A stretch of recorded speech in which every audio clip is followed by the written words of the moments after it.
Live. You got these nuts. Fuck. Hit the button. Guys, I don't know. I have some technical difficulty. I don't know. My app's not working though. Fuck. Apparently we can't hear D-Bash can't hear us, but we can hear him, and maybe you can too. And he might not know we're live, so just ignore anything D says until he knows. Rather, I don't know what the fuck he's gonna say, but hey, we do want to thank all of you who are waiting. 500 people waiting for us to go live here. We do appreciate it, guys. Welcome back to RDX Podcast, Real Deal Xbox Podcast. Thank you so much for what you're doing. Hit the like button, share it out for us, help us to get it out there. Big show today, great guests, and so much more happening today. And again, guys, thank you for what you do. We got some introductions, some shout outs, some great topics. We'll get started. Cole Eastwood, how have you been, sir? I've been super good. This is the week I've been waiting for since like 2 years ago. So yeah, thanks for having me on. 2 years. It's like a big deal. 1948. Yeah, they haven't, it's been a while since we've had a big, exciting E3 moment, and it actually is going to be that without the E3 moniker. So let's talk about it. Yeah. Hey, we've also got the Grounded Gamer. How you been, bud? Hey, am I allowed to give my opinions here? No. No, that's what I thought. Only dealer can have the opinions according to the web. But anyway, it's good to be here. You mean by the web, do you mean one crackhead and some overalls? Oh, I mean like maybe several crackheads. Okay, several crackheads. So, well, they leave them in the crack house and no reason to bring them out of the crack house. All right, no one pays attention to them. But Fonz, you're on one of the biggest Xbox podcasts in history. You've got the platform here. How have you been? Oh, it feels great to be on today. And you know what? It's a great week. Thursday is such a big moment for Xbox and Microsoft. And don't let us down. That's all I have to say. Okay. Hey, we've also got xCloud, Tim Dog. Buddy, how you been? Good. Happy to be here. Stacked panel, really good guests, and really good week. Awesome. So, ready to be going. Sounds like it. Yeah, but it's good to have you on again, buddy. As always, it's a better show when Tim Dog's here. Zachary, how you been? Good, man. If you see on the screen, I'm almost on the fucking floor again. It's great. Mm-hmm. But I'm looking forward to this week, man. A lot of good stuff, a lot of Xbox news. We got awesome guests in here.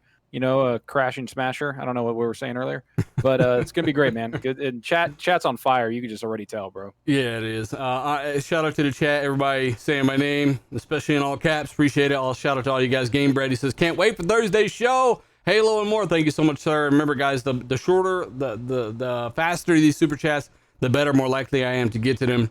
AJ Harris, shout out to him. He says, just stopping by to see how many F-bombs D-Batch is drop. He did drop so many last time. Do appreciate it, brother. Have a great show, he says. Thank you so much. But again, we do got more people on the show today, including Ricari Austin, formerly of Inside Xbox. How you been, buddy? Oh, y'all done messed up letting me back in here.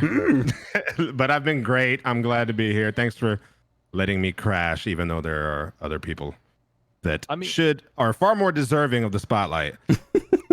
I mean, you said let. You kind of just came in. I don't know about that whole let. To be fair, crash. I came in and I asked. All yeah, right, I said, hey. And you were like, oh, shit. Well, I told Ricari, because he's such a good podcaster. Come in anytime. It's fine. It's great. So I do appreciate it, buddy. It's good. We're glad to get your opinions. And again, we have another show coming up this upcoming Thursday where not only I think Ricari, you said you might come on that one too, but we've got some other people coming. I think Rand's going to be there, but we also got a very special guest dropping into the show for an interview kind of mid-show. So that was... I don't know how much we're allowed to say about that. I know Colt got an email as well, but basically it's under NDA, and Microsoft basically reached out to us and say, hey, you want to interview, this person? And we're like, sure, I'll do that on RDX. Instead of doing my own one-on-one like they wanted, I basically convinced them to let me do it here on the show on Thursday. So that way everyone on the panel could kind of benefit from that and kind of be around that, which is really, it's a cool experience. But again, chat, let us know what you think as we get going. We got another guest, Kirby, who is a game developer. Buddy, it's good to have you on here. And again, a brief summary of kind of what you do and how you been. Oh, and it's good to be on. Thanks for having me. As a game developer, I am currently working on 2 different game engines for the Series X, Windows 10, and Nintendo Switch currently. And I've been doing fine. Tell us about the real power of the Switch. no one knows about. I'm just kidding. It's good to have you on, though, buddy. It's good. I saw you in the chat last week. You had a lot to say about Kraken and stuff, which we're going to come back to. I want somebody live to kind of give what you know more about what they're doing there with their asset storage and all that stuff, because I don't know enough about it, and I'd love to hear more of what you have to say on that. Thanks for joining us, D-Batch. You can hear us now. Final introduction. How you been? I'm good. I was panicking. I said, God damn it, I'm not missing this show. I'm good, man. We got a lot of topics today. I can't even lie to you. It's going to be a great week. First of all, I'm excited for today's show. I'm excited for Thursday and the after show. So let's just get on with it, man. Awesome. A Squad. He says this show is going to be fire. Thank you so much, sir. He says let's go. Other super chats will try to get back to him, guys. But again, we have topics. This is a show, and I've still got to give damn shout out. So quick shout out to my shout out tier and Patreon. If you want to join, it updates around the 5th of every month. Try to join by the 1st. All Might. We've got Goose 88402. We got DT Bag, and shout out to you, buddy. He says Straw Hat Killer, Bad Boy Live, Snake Eyes, Assassin Lupa. Thoughts and hopes go out to Assassin Lupa right now. She's got some stuff going on, but we are all thinking and hoping the best for her. Sorry to hear that. And she is apparently on the road to recovery. Everybody's been DMing me about that. Shout out to her and just get better soon. Also, Alec Gamer 4, Frost did that shit. Tony Stark RDX, KY Bob, Foreign Object, Gab Queest, Teo, John Blue, Vec Boss, Devator X, Obi-Wan FTW, Scout Trooper 74, Real Deal Neil, Suicide King, Tasteless Genie, Michael Bowen, Guillermo Cabillo, Chanagram, as well as Naughty Nubbin, Alfonso Hogan, A Squad, Slim 73. Thank you guys so much for what you do. And also, I got to give a shout out because I was talking to my buddy Gaz, and I was we were kind of talking about their site, Game On Daily, and I wanted to give a shout out to basically who is a sponsor of the show right now through a deal I made probably several weeks ago. But Game On Daily right now is a site that I actually use quite often to think about topics and come up with topics and different things. But they're a really good website, guys. They're linked down below. Check out GameOnDaily.com. I'll tell you more about that site at the end of the show. But it's a legitimately great site that doesn't steal people's revenue or anything. It kind of routes all the traffic to one spot.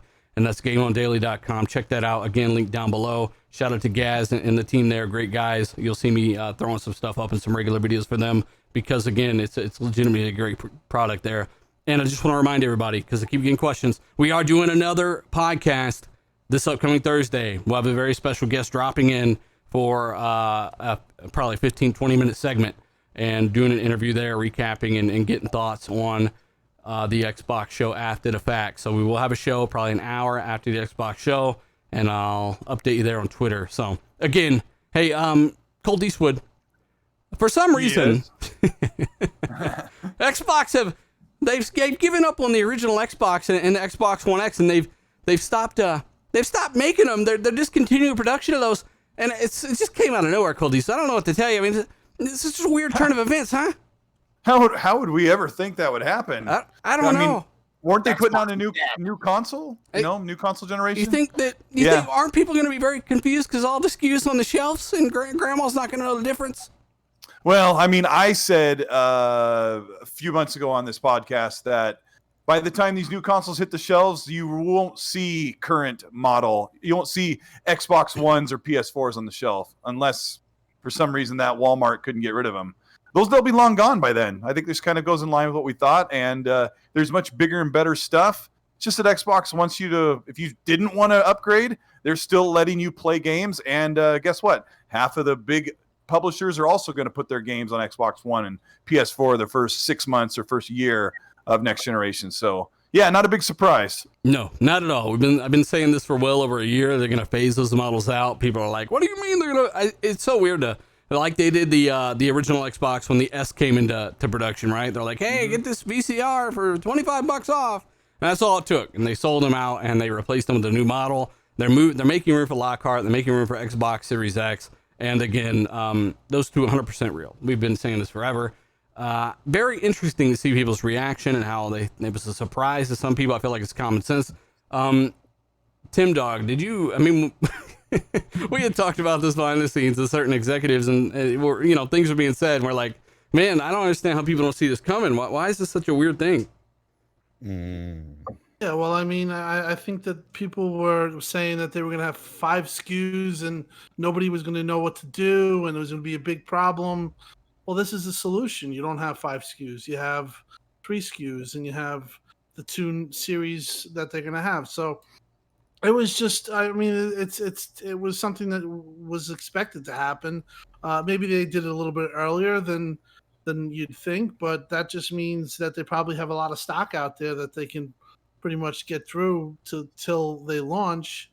Obviously they're not, they're selling it, but they're not selling it at like record pace. So this makes sense. It just gives you more, it gives you 2 choices on the high end for next generation. And if you just want a cheaper S model, that'll still be available too. So they're giving you that option. And this was pretty much known that this was going to happen. And I think it's going to happen too on Sony's side. They'll probably discontinue the Pro and they'll have just the PS4 for a while, and then they'll discontinue that. So this is just par for the course. Nothing too crazy. What do you think? What it was is it's just that people didn't realize that it was going to be this soon, because yes, it's a good solution to that problem you were talking about. But I think, we've never seen this traditionally. During the generations, they usually phase out the old consoles as the new ones roll in. It doesn't happen, a few months beforehand where they just completely discontinue them. So that was the shock, I think. Well, I mean, they have them in warehouses, right? They got enough, and sales are pretty low right now because there is a new system on the horizon, right? Yep. So, but that's I don't know why. I'll be honest. I don't even know why this is like a massive topic. It's just logical. Like they're gonna phase it out. No one's like, why would you buy an Xbox One or the VCR or the S when the Lockhart or whatever the Series X is gonna be out there and everybody's gonna see on Thursday what these machines can do. And it's like, you think people are gonna be like, watch those machines and what they can do in the graphics of Halo or whatever, and be like, you know what, I'm getting an S, and that's what I want. Well, fuck what they just showed me. Also, too, the price of the I think the Series S at least will be cheaper than the Xbox One X, so I don't think it'll be really missed. And I think it's actually smart that they're keeping the original S around, because over time it's going to drop in price. Obviously, it's going to be really cheap at some point, and I think a lot of people will look to it as a Blu-ray player, 4K Blu-ray player, as well as an outlet for Game Pass. So I think it's a win-win keeping that one around at least. We got some crazy. Just ran into a building. We got some crazy Saints Row remastered footage. Colt Eastwood and I on the Xbox One X in co-op.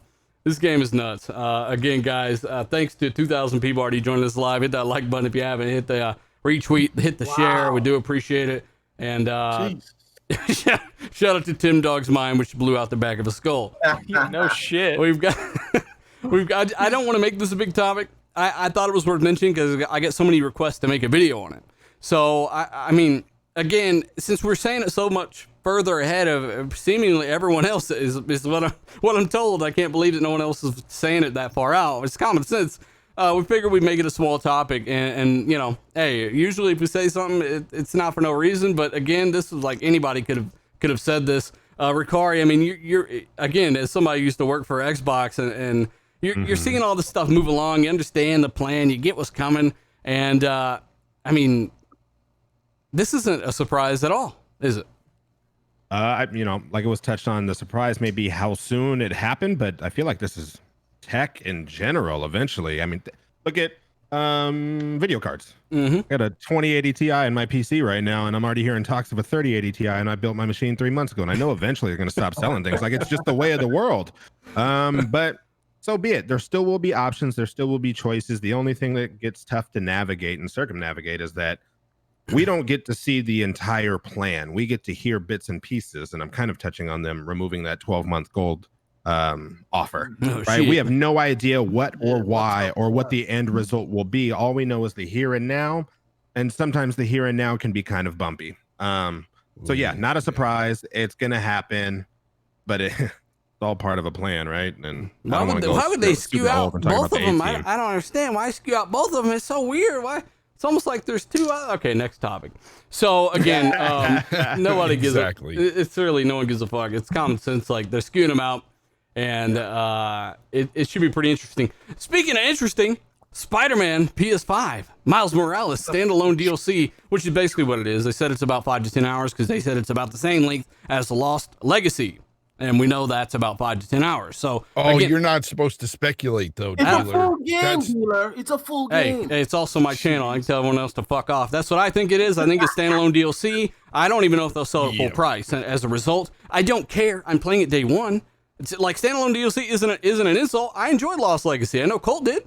Yep, loved it more than Uncharted 4, actually. So we were just harping, despite this rat face motherfucker on Twitter trying to act like we were saying Spider-Man couldn't do all this shit, right? We basically were saying that, hey, Spider-Man, there's no reason that we see from a design aspect that it couldn't run on the PS4, right? They've done confirmed it's the same assets, same engine. They added ray tracing. We don't know how much of ray tracing. We don't know exactly what they're ray tracing. We do know that they were only confirming it at 30 FPS at the time. I've been ranting and railing for weeks. Hey, these games can run at 60 FPS. There's no reason Spider-Man can't do it. Horizon Dawn can't do it. Ratchet and Clank can't do it. Why aren't they saying these things? Well, Colt, was saying it was 30 FPS. You gotta give him props for owning up to that. But either way, I stand by. I stand by that it was 30 frames. Everybody thought it was 30 frames. Digital Foundry thought it was 30 frames. The whole media was accepting that this game was going to be 30 frames. You build this game for a next generation console, you show it at 30, and you don't say a word when there's an outcry. Is this going to have performance mode? Hey, is this going to have 60 frames? Is this going to be performance mode? Is it going to be 60 frames?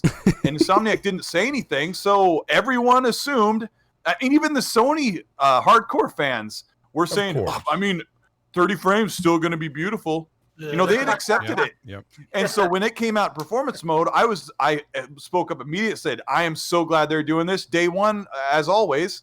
And somebody has to take an L. But I'll tell you what, the ones that take an L were the ones that were going to go ahead and lay down and take the 30 FPS. But I was asking the whole time for 60. Truth. That's absolute fact.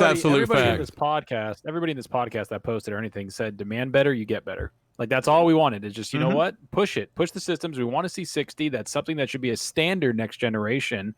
And we're all going to play, like, maybe not Fonz, but we're all going to play Spider-Man, like, day one, Miles Morales. Like, we freaking love that game. And it's like, we're going to get PS5s day one and play that. But at the same time, we just expect better. And that's what everybody in this chat, no matter what platform you're on, expect better and demand better. Then you had a bunch of dudes that live in a cornfield, right? Sound like they're one of my neighbors. Basically saying, PS5 just can't do 30 FPS. It's the ray tracing. It's that, not an understanding that you cut the resolution in half, stuff like that. I mean, Kirby, as somebody who understands, you got a deep technical knowledge, software, all this stuff. This is something that we both knew was possible. There's no bottleneck in that Zen 2 CPU.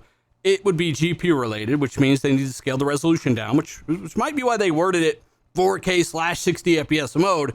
I'm thinking it'll scale anywhere from 1080p to 4K with who knows what effects. Maybe they'll keep ray tracing, maybe they won't.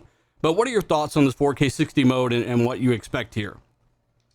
I think that, well, first of all, it's a great addition because 30 FPS is trash. That is a thing of the past, or at least should be. But I think that if they are going to be targeting 60 FPS, that it will be either a tad under 4K with checkerboard rendering enabled with no ray tracing, or it'll be 1080p with ray tracing enabled. Because ray tracing and increasing the resolution are both huge memory bandwidth hogs. And when you are, and I mean, let's assume, a normal PC DDR4 3000, I think it uses the CPU uses around 50 gigs a second. So on the PS5, that would, with the unified memory, that would leave 400 left for the rest. And I think 400 is a little short to push for native 4K 60 with no ray tracing, or like 1440p 60 with ray tracing. They might not even have the GPU overhead or the GPU resources to even push that kind of resolution. I mean, maybe they will, right? Yeah, maybe. We'll have to see. I can't tell the future. I'm just speculating. Where's your crystal ball at, Kirby? Where's it at? I mean, obviously, again, you're very knowledgeable with this stuff. I mean, I just figured I would ask your opinion, given that you obviously know more than most of these people that was telling us, don't ask for 30. 30 is fine. Don't ask for 60. 30 is fine. And the PS5, you know, it just can't be done. You guys don't know what you're talking about. And we're like, guys, what the hell? I don't get it. You know what's funny is the narrative that was going around that we on this show were saying that the PS5 couldn't do 60. And that is not even the truth. I mean, we've been preaching on this show that both consoles can do 60 frames. So at the very least, give us a performance mode. That is what we've been preaching all along. And I just think it's funny that some people ran with that. Well, they run with that because, let's be honest, we have said multiple times that there is going to be a massive power difference between the two consoles of the Series X and PS5. And they take that as us just drastically saying other things. Like, they just put words in our mouth. And that's not what we're saying. Like, just accept the fact that, it's the Series X is going to be more powerful, which is cool. But you know what? The PS5 is going to be powerful too, but just not as powerful as the Series X. That's it. We never said anything else. As soon as that 60 frames news came out, I posted on Twitter at Insomniac. I'm like, thank you for doing this. Awesome. I want to see more of this. So, you know, I don't know what it is about some people, but you know, it's good that we're getting these types of things. Performance modes. We knew it too. I mean, Dealer, you and I were saying on this show that yes, we're going to get some of those PS5 games with performance modes as we did this generation. It's not hard to, you know, figure things out when you see what some companies were doing anyway now. So I find it just crazy. I find it interesting that they just dropped the news right now, though, because they could have dropped that news back when they showed Spider-Man. Yet they uploaded a 4K 30 frames per second gameplay or whatever trailer, and that made no sense. I think the reason why they're announcing it now is because they're probably hearing it through the grapevine that Microsoft's going to have a lot of 60 FPS titles on Thursday's show. And to be honest with you, we've been, like everybody said on the panel, we've been saying it for the longest time. Every game next generation should have a 60 frames per second mode. I don't understand how people were tweeting out at us that this is an L for us. This is a win for all gamers because they get to experience 60 frames per second. Instead of being happy that the game is 4K 60, people were like shooting insults at us saying, oh, it's 60. Good, it's 60. We're great. That's what we wanted. That's literally what we said it could be. I mean, they actually had articles from PlayStation Lifestyle with Spider-Man on the cover saying that 30 frames per second is preferred in some cases. So there was a lot of damage control that was going on the weeks previously. We can pretend that didn't happen, but the fact is it definitely did happen. But obviously, this generation, I think me and Dealer were talking about it right after that show last week, and he's like, Tim, don't these guys understand that they can get 60 frames per second, and they should be asking about it instead of wondering. And if they think Spider-Man can't run on a PS4, and they think this is all PS5 is capable of giving them, they're so. That's what I say. Like, I hate to be a douchebag about it, but you're so misinformed at that point. If you think that's all PS5 can give you visually, and you think this is like Spider-Man, they couldn't be done on the PS4, you don't even understand what PS5 is capable of. That's the thing. The weird thing is, it seemed like this podcast and a lot of the people that we talked to were saying the PS5 can do 60 frames. Like, what are you talking about? Like, we're not saying that Insomniac is not doing the right thing. Like, the the hardware can handle it. Like, and I have multiple tweets, and in a couple different videos I had said the PS5 can handle this at a lower resolution at 60 frames. It's not about the PS5 being weak. And there were probably some people that were trying to use that as the PS5 is too weak. But even the PlayStation fans were saying, it's going to have ray tracing. And they listed out everything that this PS5 version could do, which is all the stuff that we know is scalable and toggled off to run on PS4. And they were damage controlling that this game won't go to the PS4, which is fine because Sony can leave it off the PS4 and they'll still do amazing.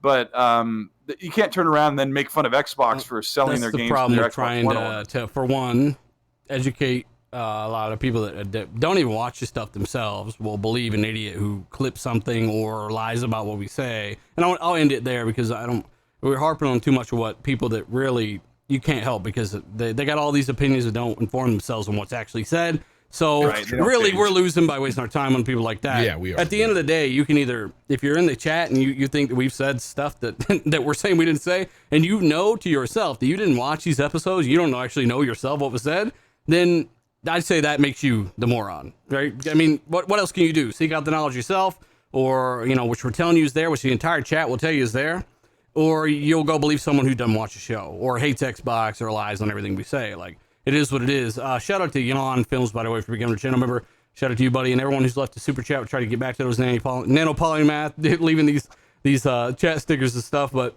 again, harping on that stuff too much is not important.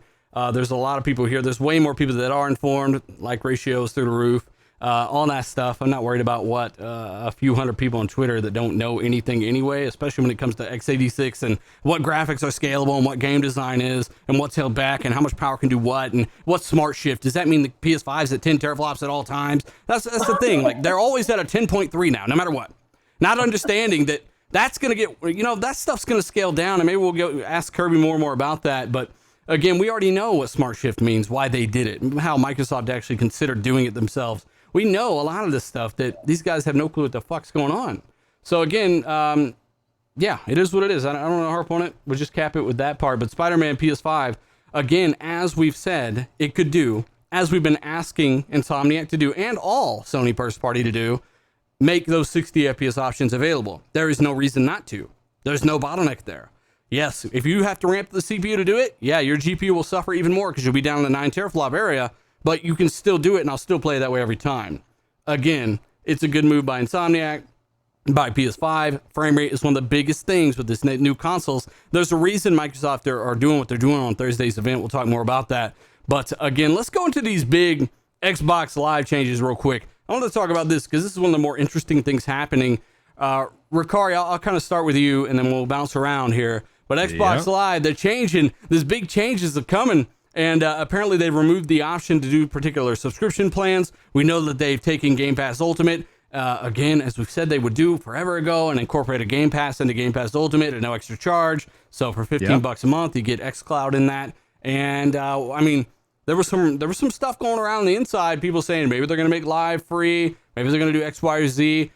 You had kind of hinted that you don't necessarily know exactly, but I'm sure you have an idea, or maybe you got some speculation there that people might want to swim in.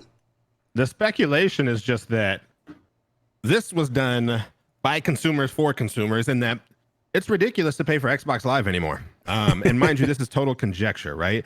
The more we move into a cross-platform world, a cross-play world, where everybody's on different things, Microsoft is kind of going back to being a service provider. You know what I mean? Like, their games are a service, and they're selling that service as a software. They don't care what platform is on, so long as you buy their software.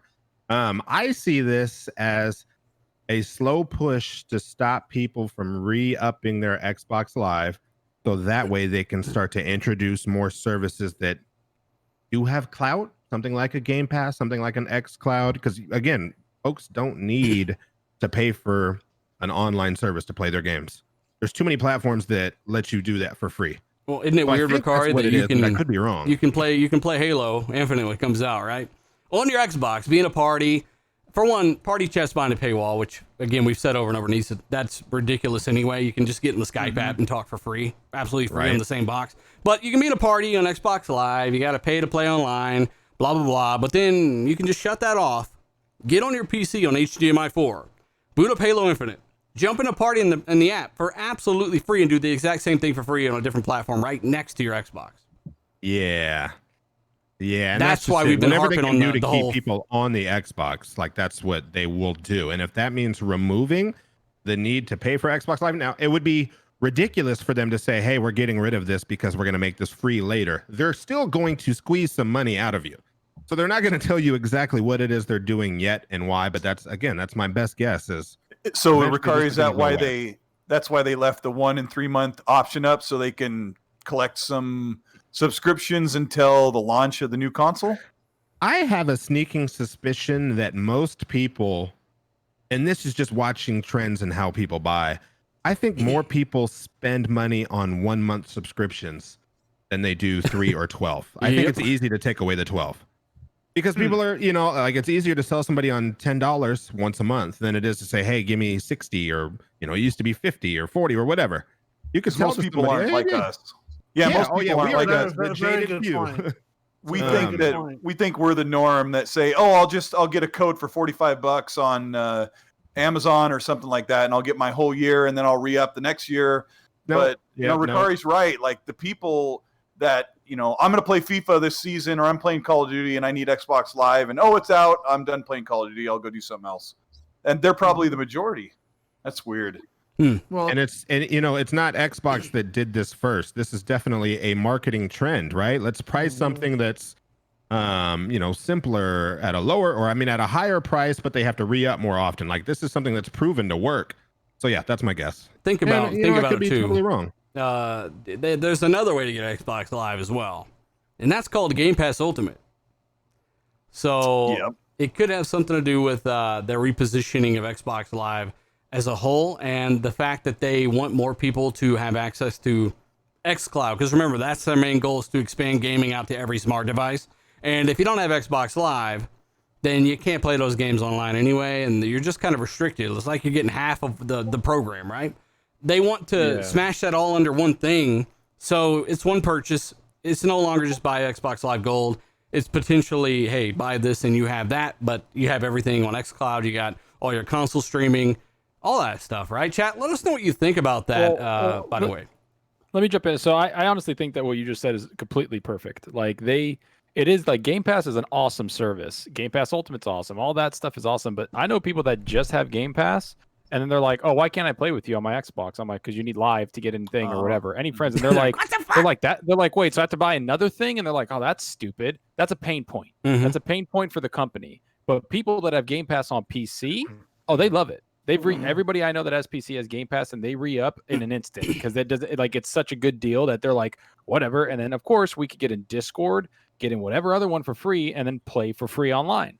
Like, that's it. Like, play Sea of Thieves easily, Gears of War easily, you know, Minecraft easily. So, all those things are just easy for them. But that's what I think they're going to do with the Xbox, is make it easy. They want it to be cohesive, right? So wait a minute. So Zucker, you're saying then that they would just incorporate Game Pass into Xbox Live and just leave it at that? I think Game Pass is the end goal. I think Game Pass is the thing. I understand that, but Xbox Live like Xbox Live will be Xbox Live, but it's not going to be the Xbox Live Gold, Silver, Bronze, shit, whatever. Because like, that's going to be that's gone. the thing. Game like, Pass I don't want a situation where people are going to be forced into getting Game Pass just to get Live. Like, that's the only way to get Live. I think Live goes free. I think Live. I'm hoping Rizzle is right about that. Exactly. I hope he's right about that, because that would be detrimental. That would be so anti what Microsoft has been doing this whole generation. It seems, you know, they've been so prosumer, and then to do something like that would just be right now out of character. So, and the other problem is they've unified Xbox and PC. Like, every game that comes to Xbox is coming to PC, and a bunch of their games that come to PC are going to start coming to Xbox. Like, they've done that. But then everybody on PC doesn't have to pay to play online. And exactly. It also goes against what Microsoft's been doing. And if Xbox can make enough money on Game Pass Ultimate and Game Pass to justify losing that revenue stream, because they make, like, I made a guess in my video, but let's say they make $1 billion a year on Xbox Live Gold, which is not a wild idea. If they make $1 billion, just say, you know what, we want to be pro-consumer, but we're going to take a $1 billion yearly hit. Like, that's not easy, no matter how great Game Pass is doing. But my argument is, if Xbox rolls the dice and says, think about how many people are going to come to the console or come to the ecosystem and buy all their games because online is free, in the end, it will make up for losing Xbox Live Gold revenue, which Xbox Live Gold at this point is like a parking ticket at a community college. It is like, literally an engagement killer. Is what it is. They don't need to charge you. You don't need to give you parking violations in a community college. It's just free money.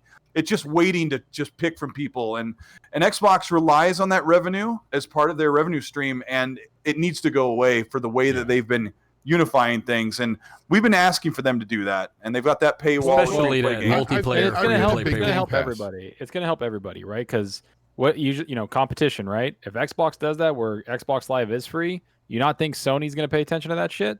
Like, that's another thing. Everybody's going to have to pay attention. I need Ricari to take on this other argument that we haven't covered. Ricari, can you explain to people who are afraid that if Xbox Live Gold is free, that the console will be flooded with hackers and cheaters and with PC people? Azure keeps the console free of hackers and all this bullshit, not a paywall. that was something that they had to sell to you back in the day to get you to buy live. That is not the case anymore. Yeah. Now that is just the norm. Okay, it's not. They're gonna get your money elsewhere.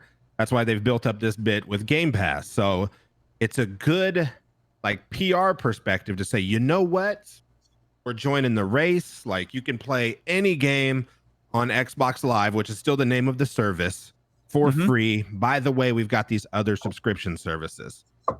Now, what I don't know what they do is the Game Pass Ultimate that has live. You know, like that one is the weird one to me. Well, like, I mean, they threw xCloud in. Maybe if they were really going to get rid of gold, they're thinking, well, we threw xCloud in, and that is going to make up for, you know, losing what was gold. But the other thing that we haven't thought about is Xbox Live Gold with 4 free games a month. Would that just disappear, Ricari?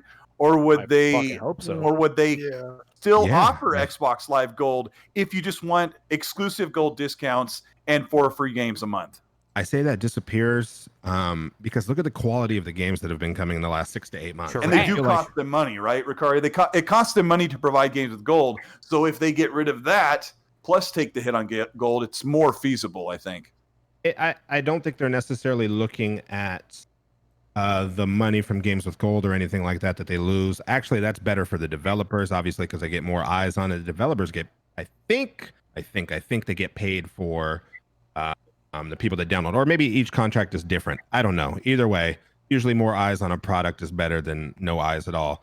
But I, again, think Microsoft will just, God, being in corporate, you just realize how much of their daily life is robbing Peter to pay Paul. You know what I mean? We're going to shift budget from this and we'll make up the revenue over here in this other service. So maybe that's what's happening. And it could be that they are trying so hard to win back market share, you know, from the last generation. So if they come out with a badass console that's hopefully shitting on the competition, I know you guys know the specs and how it works better than all of that.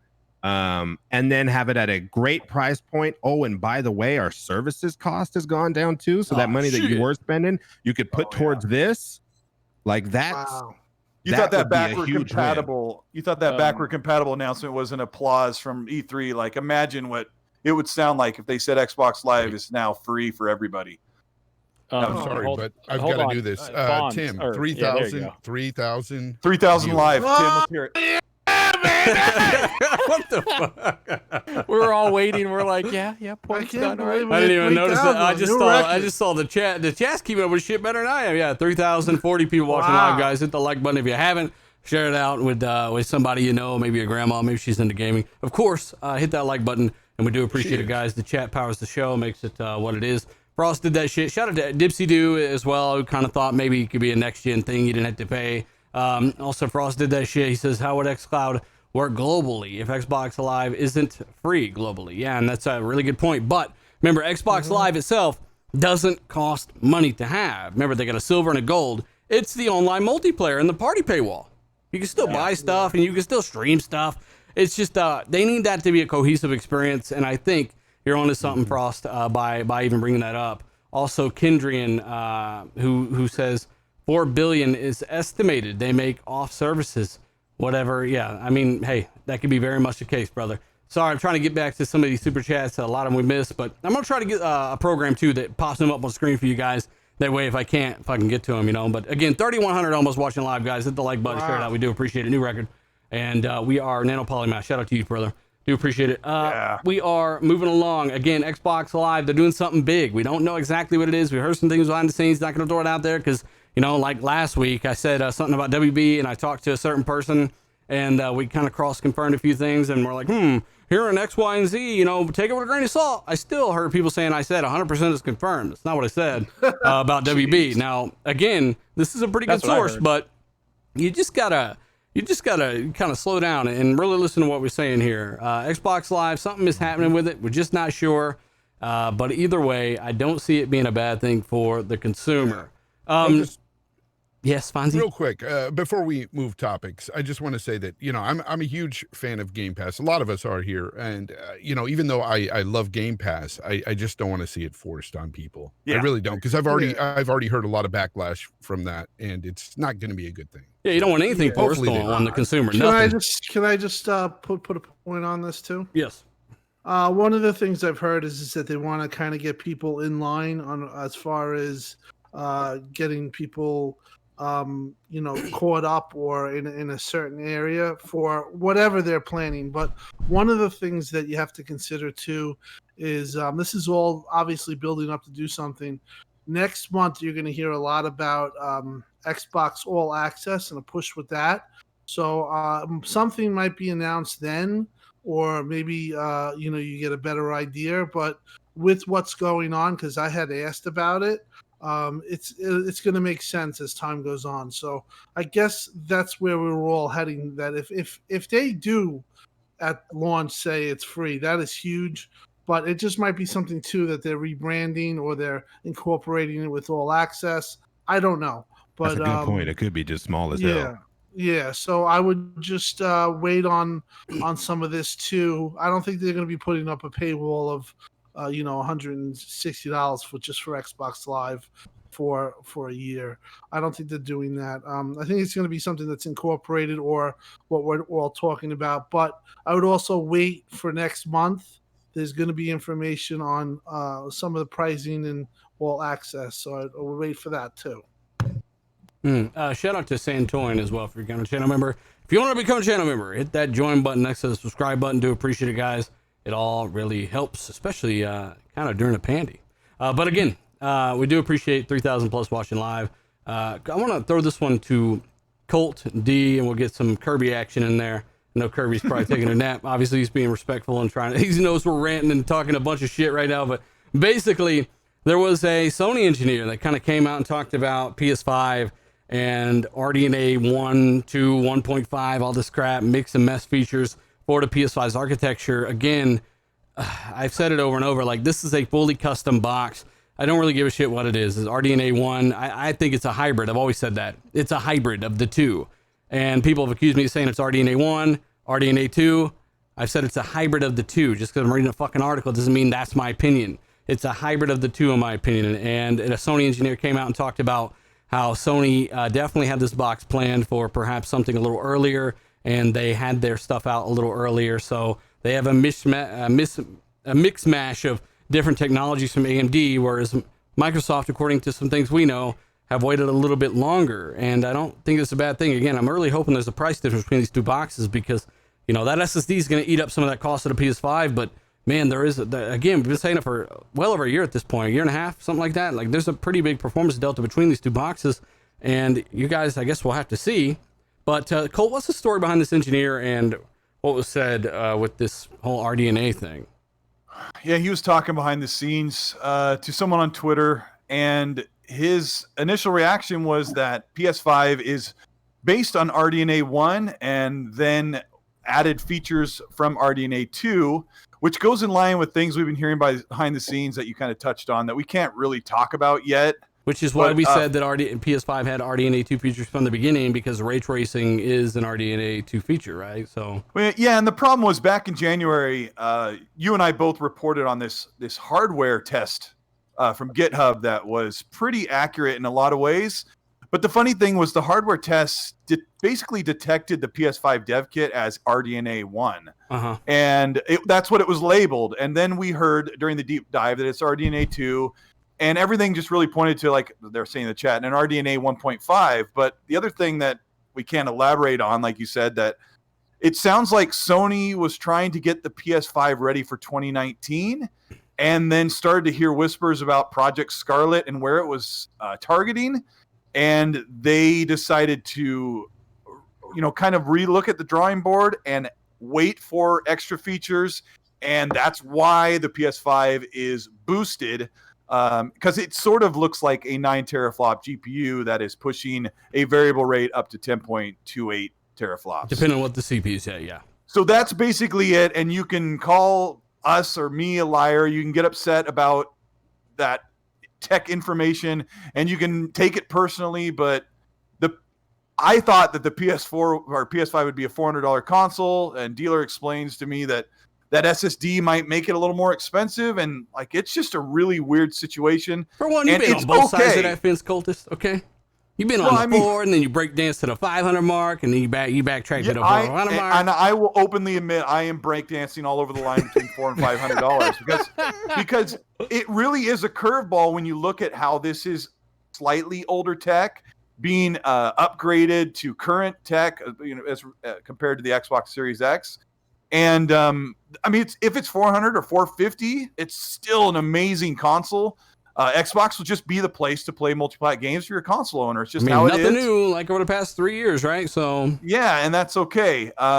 It's a really upsetting thing because we may not be looking at just pixel counts, because Digital Foundry said for 3 years straight that Xbox One X is the best place to play all of these games, with like 2 or 3 exceptions where the developer didn't do it right. But anyway, we may not be looking at just pixel count differences. We may be looking at multiplats with ray tracing on the Xbox, but not on the PS5. We may be looking at ray tracing qualities being far lower on this PS5. I don't know yet. That's just, I know enough about tech to know these are the differences we can expect to see. And we've been seeing them for 5 years with these consoles being so different, with the base PS4 and now the Xbox One X compared to the Pro. Let me give a shout out to. I said a lot. Let me give a shout out to the Costanza. He says, "Save a Baconator and hit that join button." Do appreciate it, brother. Do appreciate it. That's support, Costanza. Do appreciate it. But yeah, I mean, again, like, people get mad at us because we've been talking about this, and we understand that they confirm smart shift and that the GPU clock is variable based on the CPU. So when they say the CPU isn't much worse than the Xbox, they don't understand that that's when the GPU on the PS5 is at its lowest clock and the CPU is at its highest, right? That's not a 10 teraflop PS5. You're talking about a 3.5. That's not how it works. That's why they talked about smart shift, all that good stuff. Kirby, do you know much about the low ends of the GPU clocks on the PS5 via smart shift and how those percentages scale? Like, let's say if you're at 3.2 gigahertz on the CPU, what do you think the PS5's GPU would be at, et cetera, at that rate? Or 3.5, what do you think the GPU might be at that rate? So I'm going to assume that you're talking about a power heavy, workload with ray tracing and. You're a little quiet. Hang on, let me see. Are you up on your mic? Let me see if I can. All right, sorry. Oh, shit. There you go. Very sorry. So I was just saying, I'm gonna assume that you're talking about a very power hungry workload with, say, ray tracing enabled. Because that's when the if it's like something super simple, obviously it's not going to actually have to downclock. Something that has to like really use that CPU to the max. Something, that is a heavy workload like vector math or whatever. Anyways, but I would suspect the rumored 2000 megahertz for the GPU is the lower bound. 9.2 teraflops. Yep. And the CPU lower bound, I was thinking anywhere from 3 to 3.2 gigahertz. Yep, that's what I was thinking. So you're saying that if you want that 3.5, that is a 9.2 teraflop console at 3.5 gigahertz on the CPU. Jeez. Yes. Okay, and if that console's clocked at 10.2, then that is a 3 to 3.2 gigahertz CPU console by your estimation. Yes. Okay. So that's something similar that we've been saying on the show as well. So what's that like frame rate difference if you're looking at something at similar? I guess it would be a resolution difference more, wouldn't it? Yeah. Well, if you're looking at a multi-plat. Better ray tracing, yeah. It depends on what you're bound by. Like if you're like at 1080p, you're gonna a game is gonna be much more CPU bound than it is GPU bound. Yep. Whereas at 4K, or if you have ray tracing on, then that's when you're gonna want the faster GPU. So in terms of frame rate, I'd say that I think 4K 60 is doable in certain cases. I can't speak to how much that is because obviously that varies by game to game.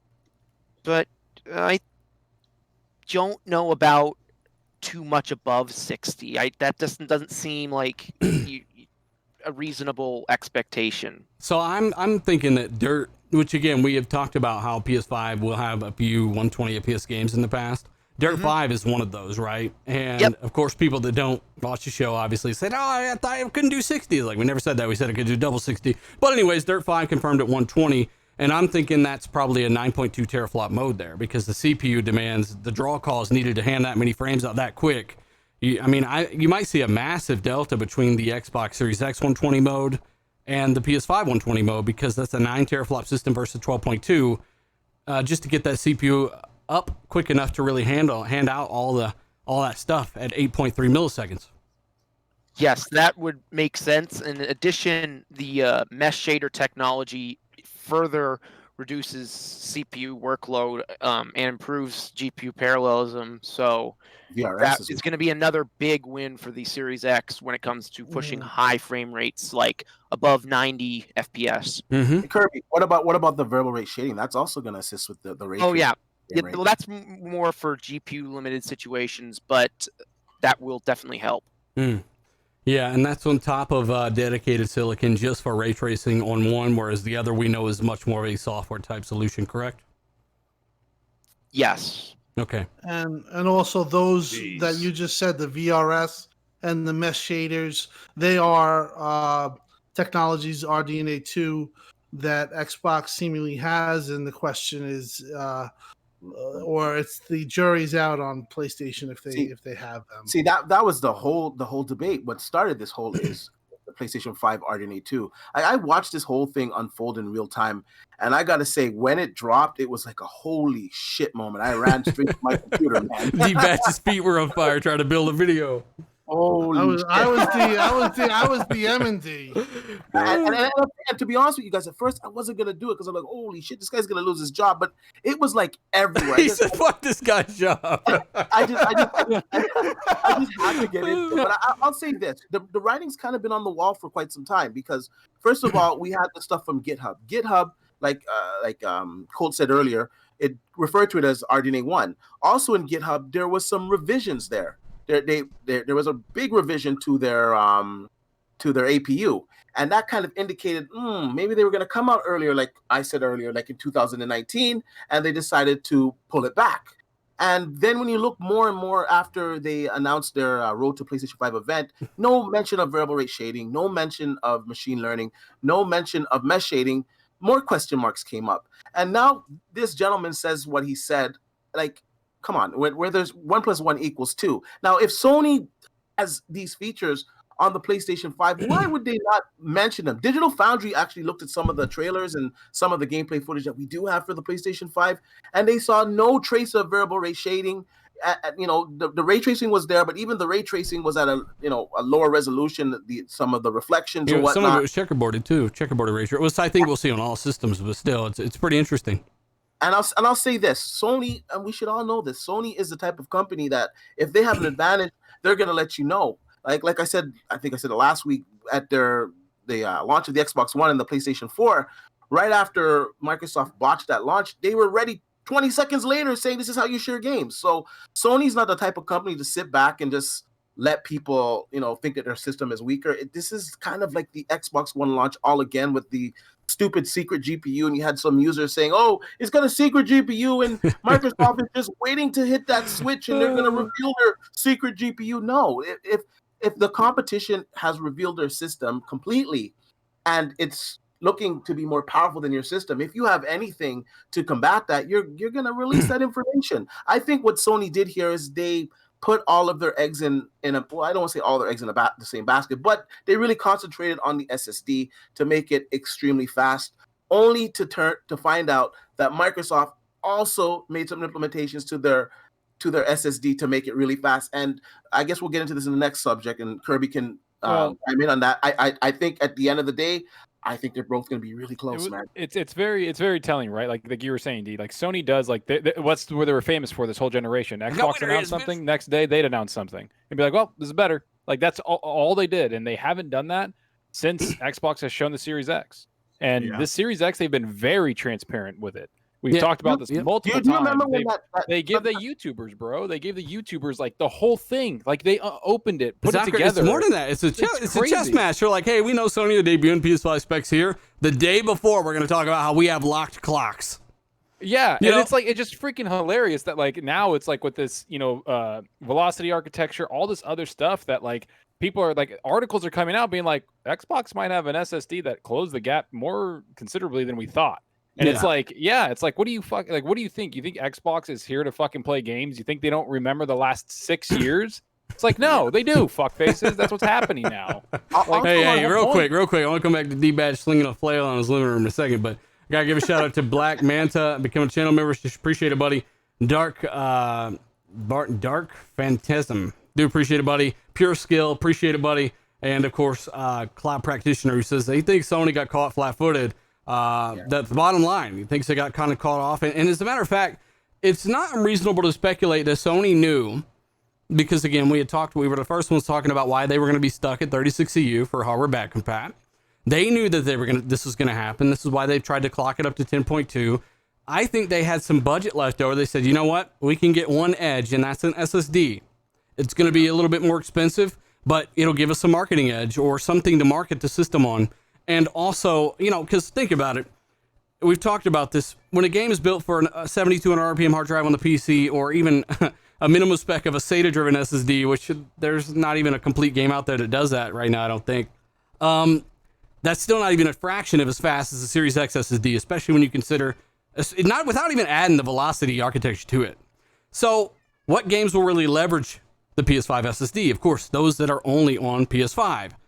How are you really, you know what I'm saying? It just seems like a big afterthought to me, but not really handled very well. Unless prices just got really out of hand, I would have kept the system at a guaranteed $400 and had that $100 delta there is more powerful than perhaps faster loading times on multiplats.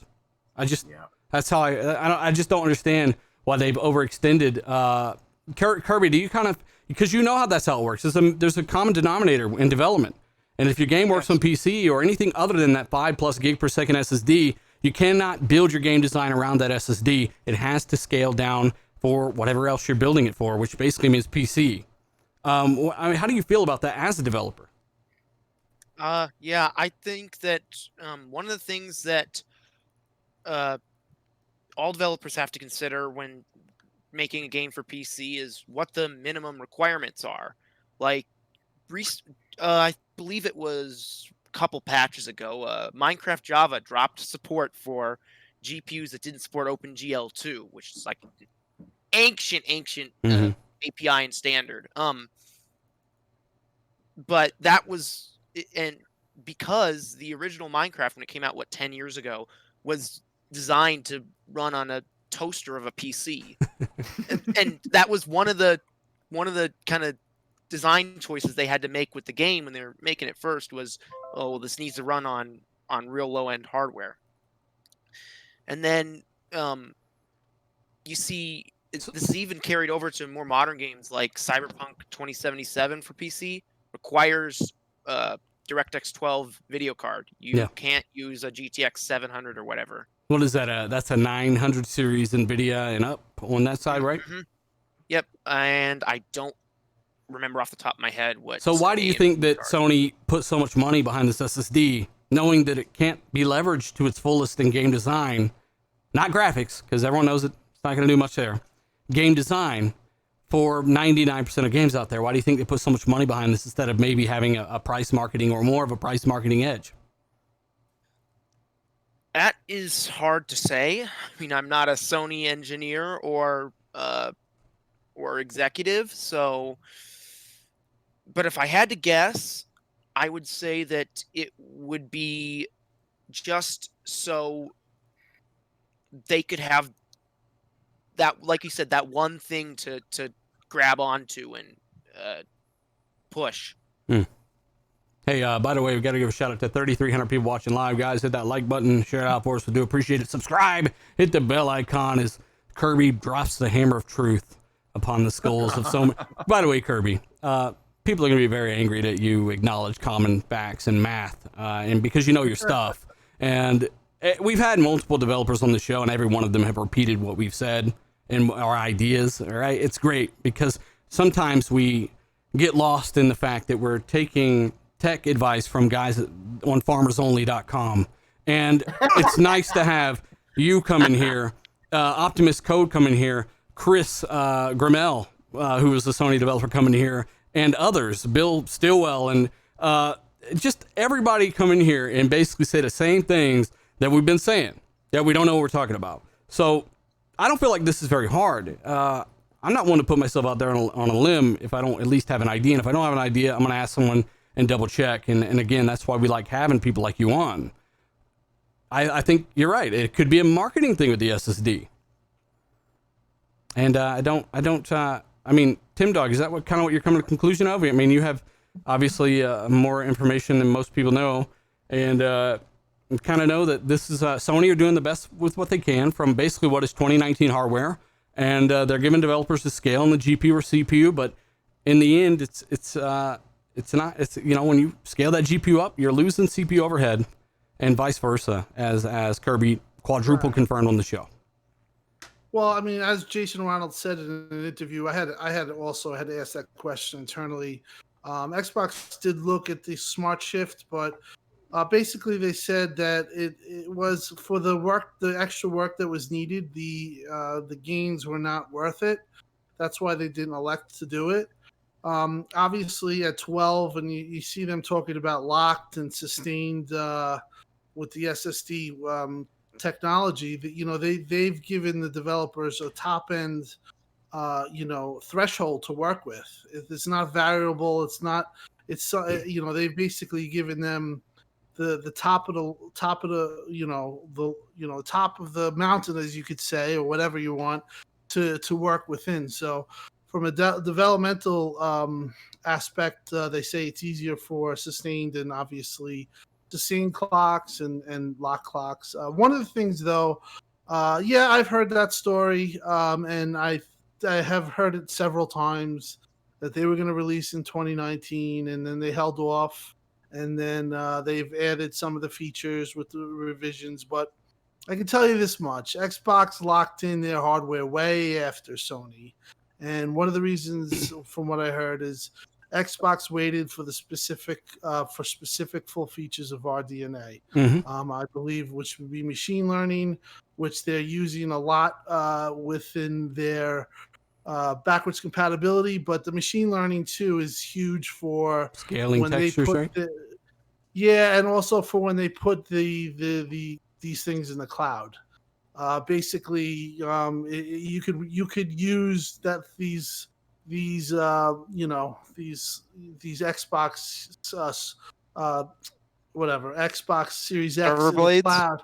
Yeah, server blades, right? You can use them not only for Xbox functions, but you can also use them for Azure functions. So let's just say the load's like really down and they have these server blades in the cloud. You could do it now, but I think you could do it more to an extent with the machine learning that's built in with this. So they waited specifically to lock in their hardware.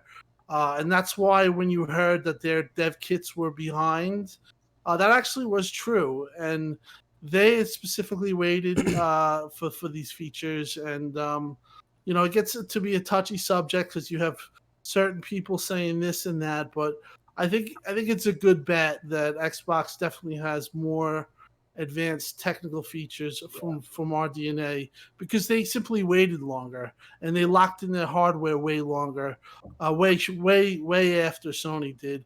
And the rumor is, they were gunning for 2019. Why they would have done that, I don't know, but they got wind of Scarlett and they held off and basically, they did the best that they could have done.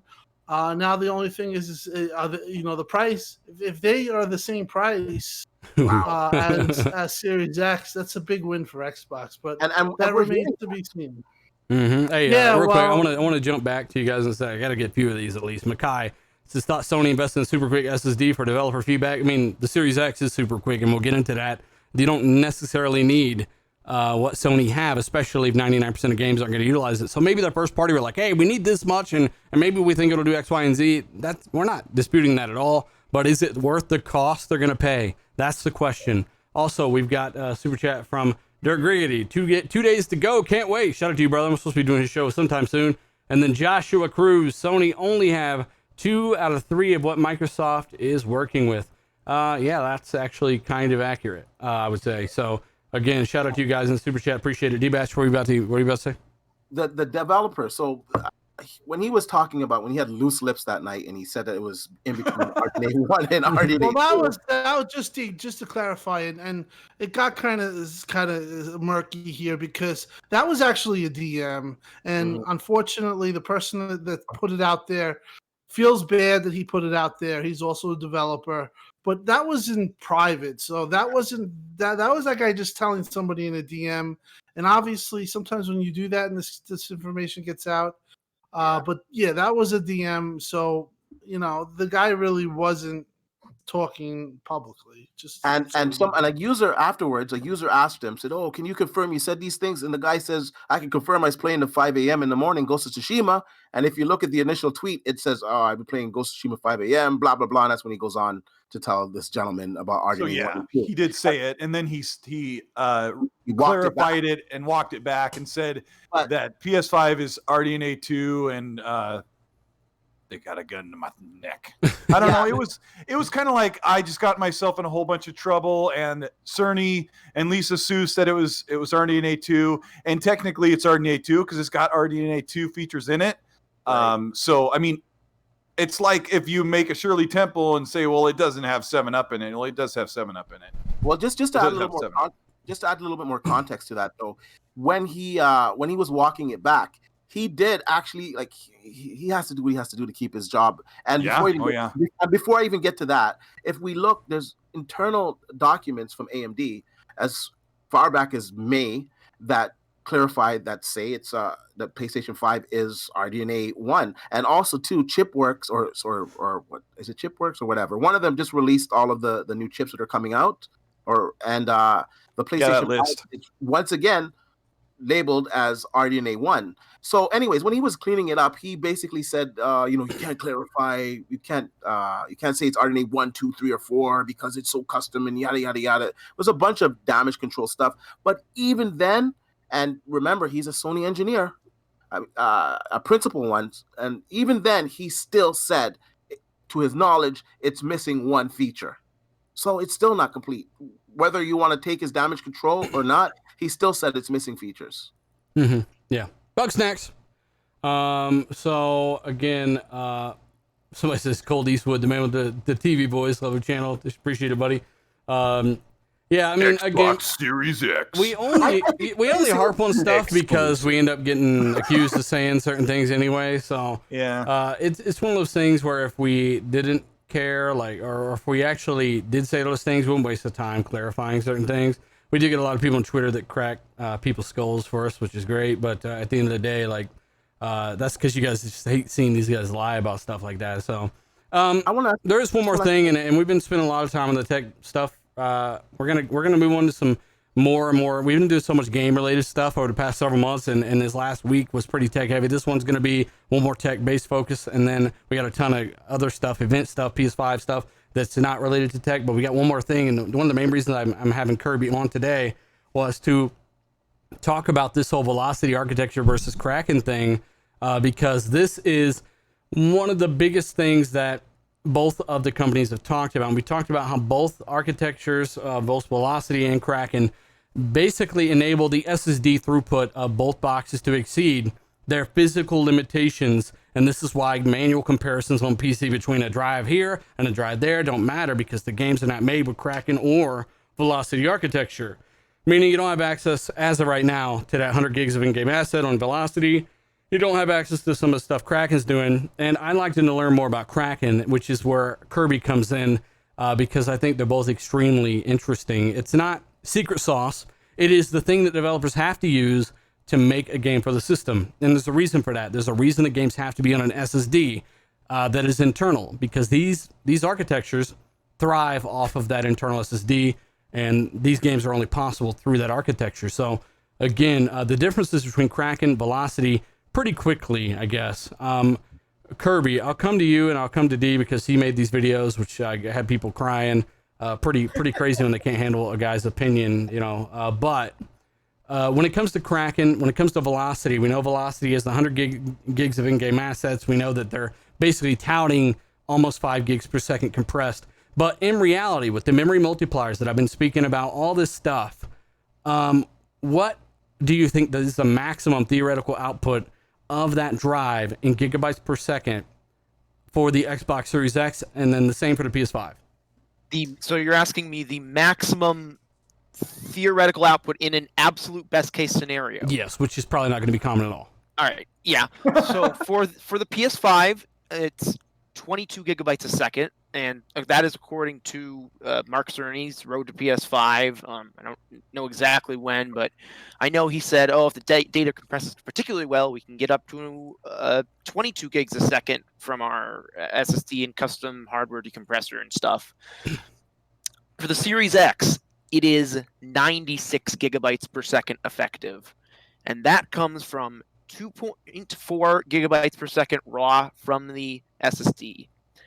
That can be using the DirectX BC Pack texture compression, can deliver up to theoretically 4 times improvement, bringing it to 9.6. And then with sampler feedback streaming, in a best case scenario, is an effective 10x multiplier, bringing it to an effective 96 gigs per second. Okay, now we know that's why they have worked hard to make sure those things are included in their architecture. But even without that 10x boost, right? Let's say they can't, for some reason, do that. You're still looking at insanely fast throughputs here. And two, I guess my question is to you, when you've got access to 100 gigs of in-game assets, it's essentially meaning that the whole game is sitting in that virtual RAM pool, right? They can pull out anything they want, right, from the game instantly, right? How does that really affect the importance of, because I legitimately don't know, how does that affect the importance of something like these SSD speeds? I mean, they're basically saying, hey, you have all 100 gigs of assets instantly available to you. So that 100 gigabytes, as I am theorizing, I mean, again, I'm not an Xbox or Microsoft or AMD engineer, so it is mapped as if it were physical memory, is what I'm assuming. And what that means is that you don't have to worry about CPU or GPU, like driver or API or any of that overhead, because they believe that they are attempting to access physical memory. It's just much slower physical memory than the actual RAM. Nope, Kirby died. They got him. Oh, sorry. Did I? You're good. We heard you said the physical RAM. Yeah. The last thing you said. Yeah, and then what? Are there any laser beams? What that means is you don't have to worry so much about memory management as you would normally. It turns the I/O into quote unquote fire and forget. It frees up CPU and GPU resources. Like, you don't have to load at certain assets in at any given time because they're all instantly there for you to grab whenever you need.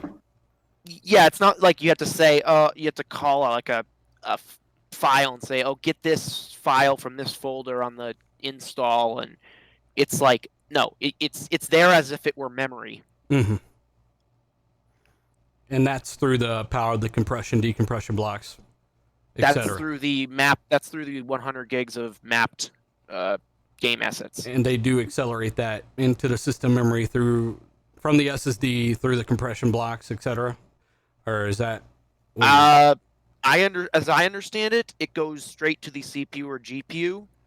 On the PS5, it does go to system RAM, which is why they have to have those coherency engines and cache scrubbers. But as I understand it, XVA delivers data direct to the processors. So what is the difference? How much?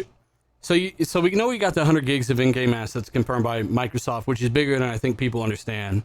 It's like a whole game. Yeah. Yeah. What is the difference between that and Kraken's ability? How many assets do they have availability to at any given time when compared to that? Or do they not need as much? I would assume because they have a little bit quicker physical throughput through their.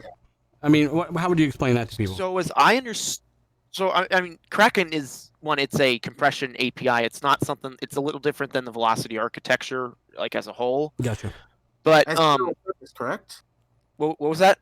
It's for general purpose compression. Yes, it's general purpose lossless compression. Anyways, what I was getting at was that according to the Digital Foundry deep dive with Mark Cerny, it says that the concept of file names and paths is gone in favor of an ID-based system that tells the game exactly where to find the data they need as quickly as possible. Developers simply need to specify the ID and then where in memory they want it, and the data will be delivered by Sony's IO engine. Is that kind of like pointers? Yeah. So you'd say like, oh, I want, I don't know, this level 1 to be loaded into this variable, or Yeah, so they basically just use the variable of the I don't ID to indicate exactly where they want to go, using like kind of like something Yes. like pointers in C++ does, right? yes. Okay. Okay, so it seems like they're a little bit less, hey, you know, we got these memory multipliers, we got this software that's built through this architecture, and it's more like, hey, the SSD is quick enough. We're just gonna call the access we need instantaneously as needed if you use the Kraken. Yes. Okay. And he even Mark Stern even said, the devs don't even have to know that their data is compressed. So to them, it appears as if the SSD is like 9 gigabytes a second. What? Yeah, because it's done. The IO engine is separate from the CPU and GPU, Yeah. and that's pretty much confirmed by. There was a patent for the PS5's cooling system that showed 3 distinct blocks. One was obviously the CPU, GPU, and based on the slides Mark Cerny has shown, I was pretty sure that last one was the IO engine. Yeah. That whole memory module, that's all going to get pretty damn hot. Hey, by the way, shout out to Kid Smooth. What's up, RDX? Appreciate it, buddy. As well as Section or Santoin. Please give us pre-orders. Hey, yes, we need pre-orders. I don't think you're going to get pre-orders Thursday. I think you're just going to get games. I don't even know if they'll talk about studio acquisitions. Remember, they probably have another event in August. But yeah, or even Game Pass or Games with Gold or anything like that. If that was happening, I don't even think we'd hear about it on Thursday. They're talking about all games, just games. Yes, and by the way, shout out to 3,300 people watching live, guys. Hit that like button if you haven't. We already got almost 1,200 likes, and we do appreciate it, guys. KY Bob has a pretty good question for Kirby. He says, Kirby, what you're saying is that the Kraken, you won't be able to use expandable storage. You would have to replace the internal with a larger one if you wanted more space?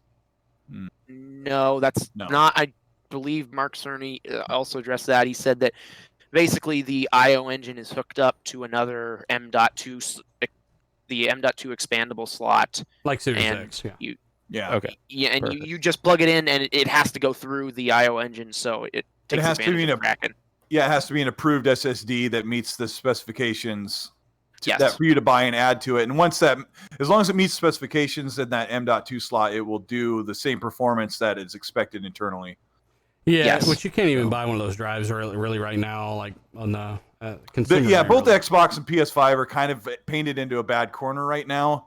Like Xbox is going to offer proprietary expensive one, and PlayStation is going to let you buy what you want, but it isn't really available right now. So, yeah, I mean, this SSD tech has been around forever, but it's just not quite ready for the consumer grade console. I don't think it's going to be that expensive. I think they're going to try to give this thing to you for $100. I think that extra card might be $100. Yeah, no, that'll be okay for me, but for a terabyte, lot of people, yeah. I think it's the way they're taking the data from that drive that is proprietary part. I don't think that it's all that expensive to build it. But again, I mean, I just want to know who's going to have the better version of Bug Snacks. I'd say PC. Yeah, I'll say, yeah. I wonder if it's going to be on PC as well. Yeah, but which PC? Yeah, because I don't know if they're going to have the right SSD to power the wiener hands or what's going on there, Chad. Let us Kirby, know. I actually have a tech question for you. So you were talking about using the IDs and stuff that you were mentioning. Yeah. Isn't that a big reason why a lot of developers use C++ is because of like the pointers and stuff like that, because it handles large amounts of data? So why is this something new now and not something that they implemented so long ago when they've been using that kind of technology for a little bit? Okay, so what they said about the ID-based system. So traditionally, when you want to get a file, whether you're writing in C, C++, C Sharp, VB, Java, whatever, you have to specify the file name. So like C, my game, levels, mission 1. Yeah. So that is gone. You don't use file names and paths anymore. You assign. Well, I guess you do use the path to assign each file an ID, as I understand it, and then once that ID is assigned, you don't have to worry about the path anymore. that ID is the path from now on. Like whenever you want to call up that file, you use that ID. Yeah, okay, that cleans up the code and cleans up a lot of stuff that will. Yeah, I got it now. It's just like more of a direct path to the asset. Yeah. Basically, I'm just talking about it from a code standpoint. That's why I'm just thinking about it. Oh yeah, 'cause that would definitely help with the not having huge run-on lines of code. Mm-hmm. Yeah, exactly. Yeah. Hey, by the way, I do want to remind everybody we're going to have a special RDX, probably like an hour after the event on Thursday. We will have a special guest dropping in. I explained that at the beginning of the show, received an email, hey, do you want to interview such and such from Xbox?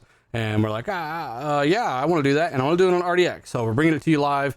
He's going to drop in. We're going to do a 15, 20-minute stint, get some questions off about the event after Thursday. And I figured that'd be something cool for the panel and for the chat. And again, be sure you're there Thursday. This is their E3. It's their Super Bowl of gaming, and it should be pretty amazing. PS5 has a rumored event. We know that, we're pretty sure they're going to do an August event. And same for Microsoft, right? That's where you'll probably hear about the Lockhart, et cetera, much later than some of us anticipated, but it's going to happen. August 6th is the rumored date for the PS5 event. And again, I mean, Ricari, are you still alive? I'm still alive. I was just listening. Look, the tech stuff is fascinating and not my forte. Gotcha. Okay. Well, so I just hush my mouth and listen. All right. Well, have you heard any whispers about a PS5 event? And even if not, let's say this one's actually happening. Look, what do you? We heard the Xbox might hold some stuff back because Sony might drop some more stuff in August. I mean, what are your thoughts there? Whatever. I don't know. They're playing cat and mouse, and it's hilarious. You know, when I worked in one of the teams, I was on the team that responded to at Xbox on as at Xbox on Twitter. Right when they first started doing it, they didn't do it for a long time. And the first event that we did was, oh God, what's the real name for it? I'm going to say Newcastle was the code name. The Xbox One reveal. And I remember sitting in that war room Durango. watching. No, not for the console, for the event. The event was called Newcastle, whatever that name was. The Xbox One reveal. Yeah. And I remember them throwing money at tweets that we had made or that the Xbox channel had made in order to drown out the noise of PlayStation, who was throwing money and promoting tweets just for a reveal event. So I know these guys are playing whatever game it is that they want to play. And we'll get our news eventually. But again, it'll come, whenever that is. So, I mean, do you expect to see anything big at the Sony August event? Do you think they're holding off some seriously big games like Uncharted 5? You want this self-deprecation bit? What do I know? Speculate. Speculation. Okay, so I say this 3,300 people want to know if you think Uncharted 5 is going to be there. Go. Yes. How about that? Oh yes. shit. You can quote me on it. Confirmed. Confirmed. I got wiener hands.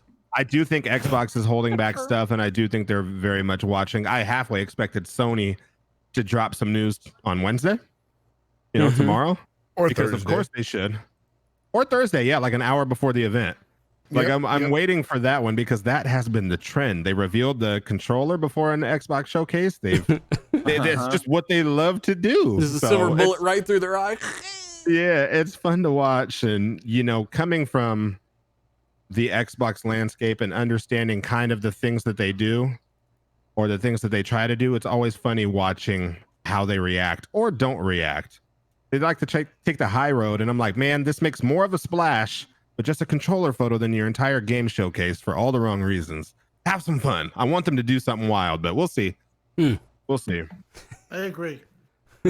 Tim, you don't think they're holding anything back? You think they're holding something big back, Sony? No, I think that. I think Sony has something planned for August, and they did hold some stuff back from their show. Power core. So I'm thinking Xbox might be taking the same route, but maybe with I think they already did with the initiative. But I agree with what Ricari just said.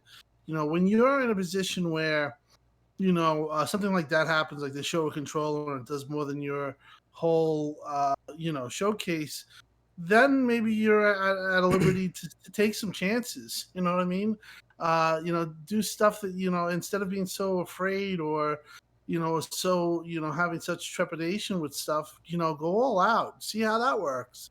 And I'm hoping that that happens on this show Thursday. They supposedly have a ton of stuff, so my thing is that just go out there and don't be afraid to beat your chest a little. Yeah, I agree. Go out there and be bold. They're not going to beat their chest, though. I don't think they're going to be bold. I think the show will be great because I think they got to learn from, I don't want to say their past mistakes, but learn from their last show, right? They heard feedback. They're usually good about adapting, but what I think helped is that PlayStation showcase, because I loved the PlayStation showcase until it passed the hour mark. And then I found myself watching trailer after trailer and just getting slapped with information and I'm not saying not caring, but it just became too daunting to try to remember and try to watch. And I realized, I was like, man, I wish I had a Sherpa that would take me through this. So I think they're going to land somewhere between the two. At least that's my hope. Don't be an hour and 45 minutes and don't be 3 seconds of gameplay. Yeah. And maybe Bugsnax. I mean, don't show Bugsnax, of course. Don't open the show with Grounded? Yeah, no 15-minute deep dive on Grounded. What about the Grounded Gamer? Hey. It could be that. They can do that. A deep dive on the Grounded Gamer. Yeah. What about 40 minutes on the SSD and Velocity? Save them shits for YouTube. I think that's a great bit to show off, but not in that show. And it's weird because you want somebody to kind of tell you why you should be interested and excited and things, but at the same time, you don't want a talking head, and it's tough to do from at home. You also want to see just gameplay trailers, but if you see too many, they all start to run together, even if they're insanely different. It depends, Rakizzle. Like if they show actual gameplay, it's different because the trailer thing, that gets old. But Sony did a really good. I'll say gameplay too. Like it's a lot. Yeah. It's a lot to. I just want to see AAA bangers. Sony did a really good job of cleansing the palette between different games that they were showing. They had those little 3D animations where like, what's this? And then you're like, oh, and then you're ready for a new game. That was really smart. I hope you were ready for Bugsnax. I see somebody in the chat said Phil Spencer liked to tweet about you guys doing 3,000 live viewers. Yeah, great. That's just, Phil pays attention. Y'all better watch your mouths. Now we knew that already. Shout out to. That's the cool thing about Phil, because we know Phil watches occasionally or whenever he gets a chance, and we do appreciate it. But he don't write us off because we say fuck. Like it is what it is. We're all adults, and if we can't, this is part of the platform, the chemistry, except for Cold Eastwood, the jokes. Like we're not a corporate show, right? So I think that the guys that check us out and support us, that's the reason why. We're just a bunch of guys with microphones. And I'd like to think that we are not afraid to give the most true and honest feedback possible. And I think that's been beneficial to as a matter of fact, I know it has. Apparently, it's a reason that they're going to be streaming. One of the big reasons is that they decided to stream the event, how they're going to stream it over full 4K is because shows like ours have been talking about how important the frame rate is and how it's one of the biggest draws to their box. And they actually announced this beforehand, because remember with the preview to next gen software show they did with basically what were indie games, which we did not like. I don't think it's a good representation of what you're going to see from this box. It's so incredibly well built and powerful. It deserves more from a debut. And we were very vocal about that. And we said, hey, stream this stuff at 60 FPS because 4K 30, this isn't, people are not upgrading for another Xbox One X, right? With some ray tracing and better fidelity. So again, if you want 30, stay on the Xbox One X. Hey, the friendly neighborhood Blue Shell says, dealer, will you review Bugsnax for the PS5 when it comes with D batches as your co-host? Yeah, I think me and D could do a Bugs. I told you guys to get PS5, get Bugsnax. We're gonna stream Bugsnax together day one. No matter how much that upsets some people. We made fun of Bambi headbutting Xbox soap out of a vending machine during last Xbox's E3. It's okay to take make a few little jokes out of Bugsnax. Not a big deal. We're not serious. We respect and appreciate developers, but at the end of the day, that was a PS5 event, and I don't know why it was there. That's just my opinion. It's okay to disagree. Let me go ahead and move forward here, if I could here. Let me get back to my topics. But again, when it comes to PS5's event, Zalker, what are you thinking they might show up if it is? And we know it's in August. We think it's in August, but the rumor is August 6th. What do you think they might show there? Honestly, I think they need to Bucks next too. talk a little bit about God of War. I think that that's around the same time. It's about 2 years out now, 2.5 years. I think they start mentioning a little bit of that because they do that. Sony tends to go out there and show games, years ahead. Like, right, didn't they show God of War 2016 and it came out 2 years later? So why not do that now? Because it'll be around that same time. I think that, and then maybe talk about that new studio that they were building in San Diego. We know that's been going on for about 1.5 years, and talk about the game they're working on, which Ricard just confirmed is Uncharted 5. So Confirmed. Confirmed. Source them, everything. That's fine.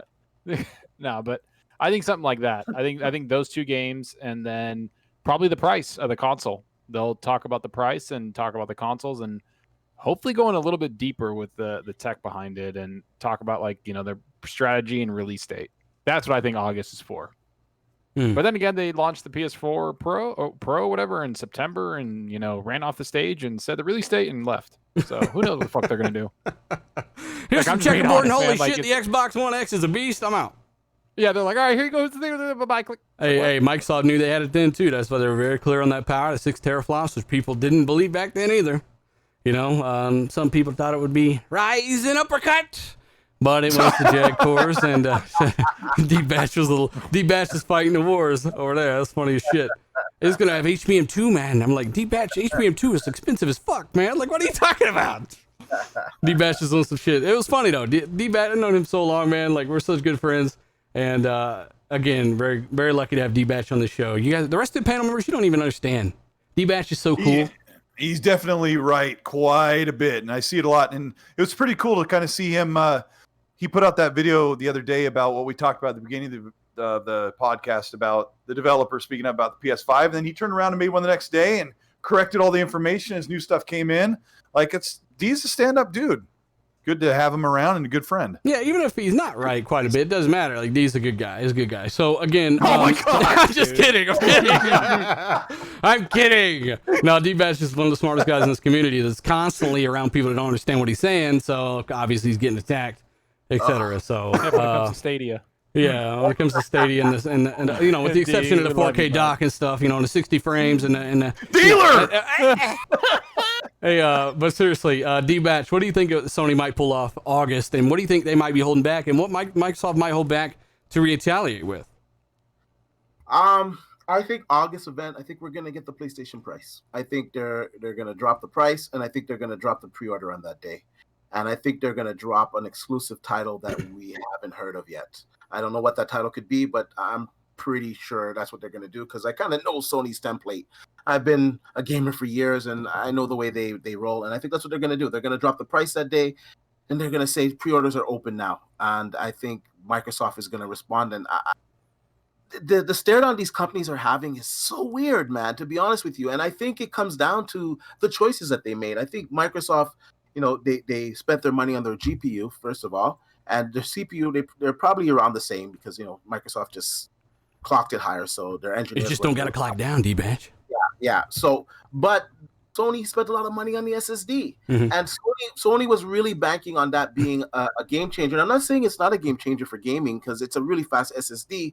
But unfortunately, Microsoft has the velocity architecture. And as Kirby stated earlier, I was like, when I did my video, I was really modest with the numbers. Like I calculated the numbers. I was really modest. I didn't even think the numbers could get that high until after in the threads, Kirby chimed in as well as Jason Stannard. Is that his name? I think I said his name. Yeah, I think that's his name. And he also chimed in. And he said, actually, it goes even further that you can actually even make the textures even smaller, specific to the exact size of the texture that you need. And, basically the efficiency, just because they don't have to push so much through their IO, they can push a lot more through their IO, if that makes sense to you. So I don't know. It's exciting times, man. Man, we have like a lot of different developers, big and small, watching the show. I got a message from one a couple weeks ago. He was releasing a game on Steam, and I don't remember what it was called, but it was, he's a guy working on, he's grinding away, working on his game, and he's like, thanks to you guys and the RDX podcast, I'm releasing this game on Xbox. And I said, damn, man, that's fucking awesome. Like, we want more and more options. And I'm not saying the game's great. I've never played it. But I think it's really cool that you can have that kind of impact. And again, if you're one of those developers and you want to talk openly about your experience with the boxes, I got a few kind of lined up.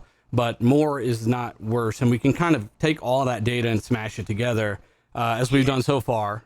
Kirby is the latest example of just kind of his thoughts as a developer. Not even that he's done X, Y, or Z yet on the box, but what he knows from game development. And just kind of combine it with everything else you've been hearing and what you've been saying. And again, you know, that's important to kind of back everything up. So again, if you're a developer working on this stuff, let me know and we'll schedule something down. I'm really excited for Thursday. And when it comes to PS5's event in August, Colt, did you speak on this yet? I mean, in August. No, I kind of been waiting on that because I've been trying to handle one at a time, you know, talk about Thursday's event. But I mean, I think that's where they're going to talk about services and more console stuff, but who knows? Okay. Well said. I like that. Look, wait. No. Speculate, damn it. Y'all made me speculate. Yeah.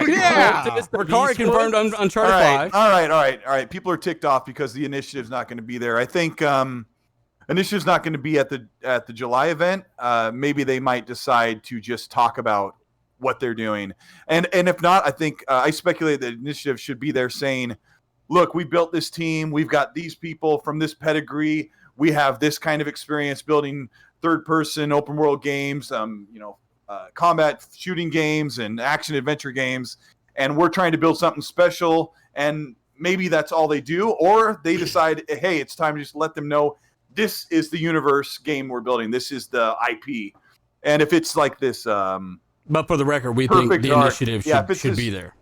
Yeah, if it's this Perfect Dark universe IP game and not a Joanna Dark game, like they put up something that, holy crap, that's a Perfect Dark type game. They also have other games they want to show because we're hearing that Halo is getting a full actual reveal. It's not going to be this montage jump cut crud or wrestlers down there playing some Gears 5 like a substantial amount of time. Yeah, I mean they're gonna show Halo for a little chunk of this 1 hour event, so there are other things to show, and maybe they're not going to have a ton of third party because Phil has been talking about how they want to show a bunch of first party stuff at this event. So there's plenty of stuff because a lot of developers are working with Microsoft. They're partnering with Xbox for their third-party game, for marketing. So there's a ton of stuff. So I want to see them show as many games. So, going into the Xbox Series X, it's a totally different generation than when we walked into Xbox on, TV on, prices right off. Bob Barker on. There is a lot of rumors going around with the Thursday show. Like, I mean, now there's a rumor Ninja Gaiden's coming exclusively to Xbox. Yeah, there's a lot of shit coming out, man. Like, I don't know. This show, I think everybody just wait for the show. We're not telling you to tempt your expectations, nothing. Like, this should be the show that we go crazy on. I will say for the record, Phil, if you want to put that bat suit on and show a little bit of your new game at that thing, go ahead and show some of your new Batman game there. That'd be pretty cool. What if he just when he does from his interviews from his his house or wherever like they've been doing? What if he was just dressed up as Batman? He walks in, takes the cowl off. He's still got the eye makeup on. Still, it's just Batman. He's got a battering lodged in his back. You don't even know it. Yeah. Well, Tim is in the background with Bugsnax eyes. The reason why we're saying that is because I don't know if there's a rumor or the WB is supposedly being looked at being purchased. So a lot of the Xbox fans want the purchase, but who knows? Mm-hmm. No, I've seen that. And Xbox's Twitter just tweeted out WB Games publisher sale, Xbox One with a nice ass graphic. And then Ryan McCaffrey's like, huh. Yeah. Of course Ryan McCaffrey did that. And then Sony tweets it out here. Yeah, and Aaron Greenberg's even talking under that thing. Cool. Yeah, so, I mean, shout out to Aaron Greenberg as well. I just talked to him yesterday. Again, guys, from what I know, everyone's pretty excited. Weird flex, yeah. It's kind of like Bill Stillwell when he's talking about VR and having weights on his head or whatever it was. I put a 20-pound dumbbell around my neck. Like, whatever he was saying, he exercised through Beat Saber. That was such a great show, by the way. Yeah. But again, Yeah, I mean, from what we know, Sony are definitely going to be doing something. Xbox are holding something off. We don't know. Honestly, we said it before. Like, I feel like they should at least tease the Initiative's new game and just drop a tease of it at least to let us know, hey, more in August, because we want to, no matter, as Xbox, no matter what you think is enough, is barely going to be enough to most people sometimes. And to go above and beyond, I feel like the more big AAA high quality things you could show, the thing we've been lacking, we've been vocal about for 4 years, the better. You can surprise and blow people away. And I think they should at least try to show it there, honestly. I mean, I don't feel like that's unreasonable, but if they're going to hold it off till August, I mean, they must know that Sony have something interesting to show there. Bugs next to. I don't want the Initiative to show. I don't want Initiative to show their game unless it's fucking ready. Like, well, they're going to show it in August anyway, so what's it matter? I just don't. I mean, if it's there, it's there. You know, awesome. But like, I want that game to be something that they, like I've said before, like have gameplay ready and have it just blow our fucking mind. What if Phil rides a giant mechanical anaconda out on stage with a scimitar, and he's wearing clothes from the Aladdin, and he yells, "Initiative, August, stay tuned." Is it gameplay? I don't give a fuck. I don't want no centaur. I just want gameplay. In all honesty, you can just put for someone who loves Sea of Thieves, you sure do love gameplay. They can just put the title. At least I play games. No, you don't. What are you saying, D? Wait, what? Well, I was saying just show the title of what it is, just the name of the game, whatever. Sony has been doing this for the longest time, and it's a proven strategy. It works. Gamers want to know what's coming for the Xbox Series X. If it's not ready to show it, at least give us some type of hint, something. Gamers. But when is the last time they did a title screen? Like, I don't like when they showed Horizon, they had gameplay. They did show that a while out. They did show that a while out. Yeah, but they showed gameplay. Yeah, they showed did. The world. Like, I want that. Like, I don't care if it's like 2 minutes of them walking around and being like, oh, then announcing the game. Awesome. But I want to see the game. I want to see the world. I don't see Sony really doing that title screen shit. They didn't do it with God of War. They don't got to do a title screen. Just show something. Like, we know they're going to show it this year. That's been all but confirmed. No, they're but I show understand that, but I'm just saying how I want it to be shown. Mike wants Aaron Greenberg to walk out on stage in an old school Ronin suit. So, shout out to Mike in the super chat. One of the things, though, I think that Xbox really has to, I can just tell from the analytics of just even Xbox YouTubers, people on this channel, my Twitter, everyone else's Twitter. There's like a really big, there's an excitement right now or hype around Xbox, and I think a lot of things in the past that were lagging on them, they have a chance now to start off fresh, start off new, set their new narratives, and really put a good first impression. So this is the time. So there's really no excuses if they don't hit the ball out of the ballpark.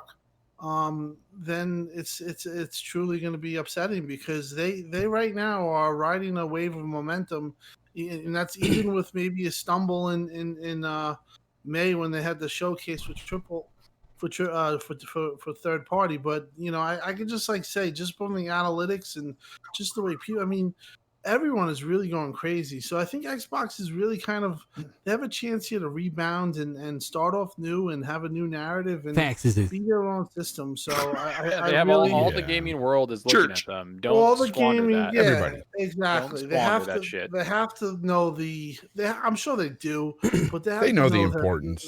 They have to know the importance. Noob Sideboss says best damn gaming podcast series. Period. Yeah. Hashtag Bugs. I agree. I agree with Tim. I've been saying it for years as well. We all have, really, that anything can happen between generations. And when you go into a new one, depending on what happens, as we've seen with this generation, the momentum can shift. And I can definitely see that happening for Microsoft. It's just, honestly, this show is a big one. Hey, this is huge for them. Valerian says, Phil ending the show using the piano to open the hidden door to the Batcave and walking in. Yeah, shout out to Phil Spencer's Batcave. We've also got 2 Kezia, whatever. 12 T-flops with no new IP. Hey, we've been talking about needing new IP forever. So yeah, I mean that's 12 T-flops has nothing to do with new IP. Every game's still gonna look better, but at the end of the day, yeah, Xbox needs new IP as well. And I think that we might give our take on. Not even out yet. Like it's like in 5 just, months. It's just it's one of those things where hey, you got this power but no new IP. Hey, we agree. We need new IP. What is Everwild? What can somebody tell me what He's talking about? Everwild He's is? talking about out at launch. I guess I don't know. I don't really care because every single game will look better on the thing. But at the end of the day, like Sony have had more new IP. They've had Horizon. They've had Ghost of Tsushima and stuff from the first party and all that stuff. And you got to commend them for that. You got to commend them for it. So we'll give our impressions on Ghost at the end. We've been playing that game. If you saw my clip on Twitter, man, I was taking a bath and got stabbed in the neck with an arrow.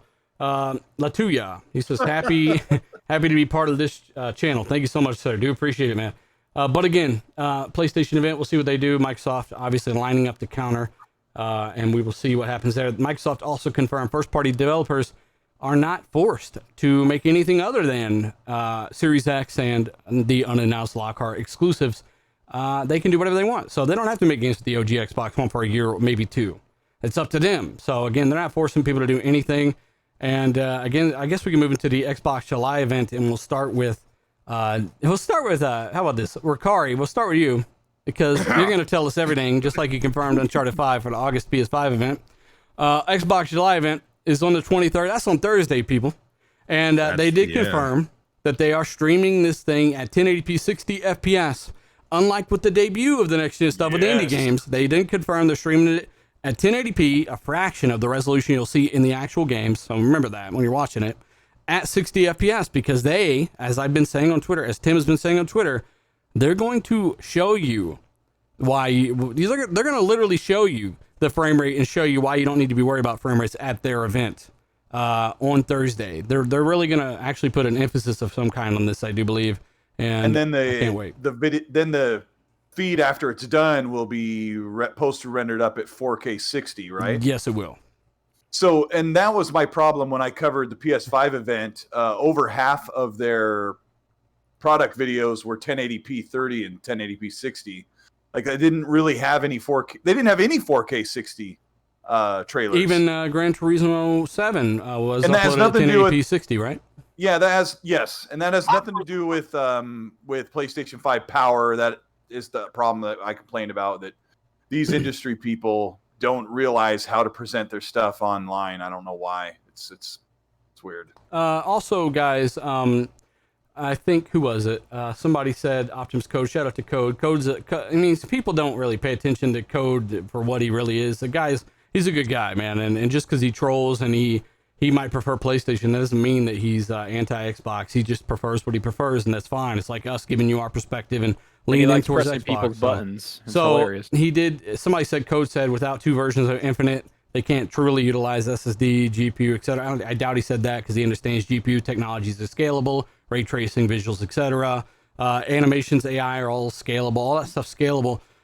Really, if you don't utilize the maximum throughput of SSD, that doesn't mean that your game's not next gen. I said this in my last video.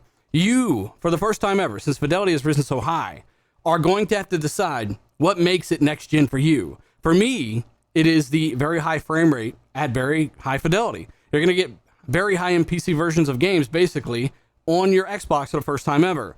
For others, it's the medium, which doesn't look a fraction of as good as Halo Infinite. But you absolutely cannot run it on older Xboxes because you don't have the CPU and the SSD to load those assets and the transition between worlds quick enough to support their gameplay design. While others may be ray tracing, right? That might be their next-gen feature. You just got to remember that this isn't like a traditional one where it's different architecture ported up to a different one, and now we have all this new capability. Everything's scaling down from the PC. x86 to x86 for the first time. Same machine language. So just remember, you're going to have to decide what makes it next gen for you.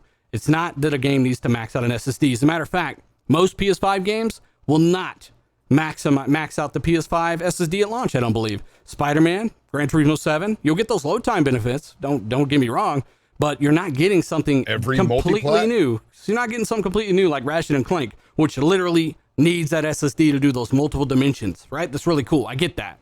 But other games, we don't really see why some of them aren't on PS4, as of right now, not confirmed. So just keep that in mind. That doesn't mean they're not next gen. It is what it is. You'll have to kind of decide that for yourself. But Series X has a lot more going for it. Let us know your thoughts about that down below, obviously. But that event, again, Ricari, sorry about that. That event is 1080p 60. They won't show you the frame rate. And, I mean, again, tell us what's confirmed there behind the scenes, Ricari. Go ahead. Everything. I saw all the Halo assets the other day. Fantastic. Amazing things. No, I have no idea what's coming. And again, you guys know my apathy when it comes to events. I kind of just wait and see. I really hope, if I'm going for my prediction bits, I don't care, kind of like what was mentioned before, if the games are a while out. I want to see something from every single studio, with Halo being the hero, that has a deeper dive, and 2 surprise announcements that I didn't know was coming, and I'll be happy. That's really it. Like, if I can get that deep dive into Halo, see that gameplay, because I'm assuming they have to deliver on that, and they can make people happy with that. And you will. 2 announcements, and then not necessarily trailers, but just updates on the studios that are already there. I'll be good. I will be totally good. Will that happen? I don't know. I guess we'll see. All I know is, they've heard loud and clear. It can't be gameplay like we saw for Assassin's Creed. Gameplay, huh? And I don't care how it's delivered. You guys are talking about 4K versus 1080. You know what's funny is, I think for the masses, with as expensive as it is to stream something in 4K and make that tech happen, especially now what's going on in the world. With limitations is why they're doing 1080p 60, right? Yeah, I think I'm fine just seeing it. I realize I'm going to be watching it while, streaming it out and doing live commentary type stuff. It's really going to be about not the quality or the fidelity of the actual footage, but just how fun the games look. That's really what they need to do to strike a chord. People will be able to see, once they get the shit in person, how beautiful it is. But really, it has to look fun to make people intrigued. Yeah. The omission of HDR really by itself is, it already robs a lot of what you're going to see from something like Halo Infinite. So the frame rate, I think that, like I said, they're going to place an emphasis on frame rate. I mean, Tim, would you say that's something you're looking forward to at this event? And again, we do know 1080p 60 FPS stream. We'll have a big live stream after. But, I mean, as of right now, your predictions, your kind of thoughts on how blown away you're going to be, what your thoughts are. Well, I first preface this with, I think everyone really should pay attention to the pre-show. They're going to have a lot of announcements, I heard, maybe smaller announcements, but still stuff that probably you'd be interested in. Maybe they do the backwards compatibility stuff, some really good information possibly on the pre-show. Now, for the main show at 12 o'clock or 9 p.m. or 9 a.m. Pacific, I believe... I'm really hopeful that Halo blows me away. I heard they're going to show a good piece of game with it. You're going to get some, definitely some news out of that. Other than that, you're going to hear some other stuff. Some beautiful music. Yes, some beautiful music. Very beautiful music. Beautiful. Yes. And then I think Jeffrey Grubb, if you look at his tweet today, kind of sums it up. If they show Fable, and they show and Halo shows well, they kind of like meet expectations, but you want to exceed expectations here. So yeah. I heard that Everwild looks fantastic. I heard it looks really, really good. So you're going to see that. Hell yeah.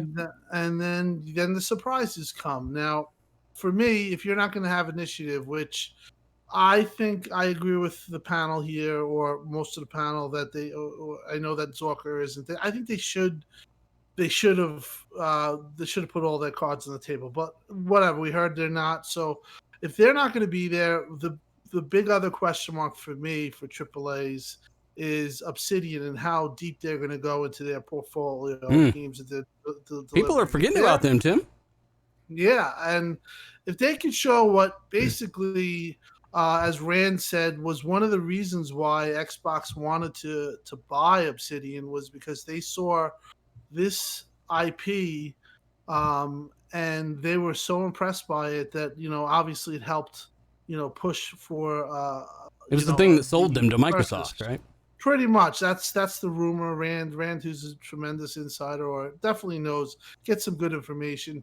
Heard that for the longest time. So if they show that, now we're cooking with we're cooking with whatever that statement is.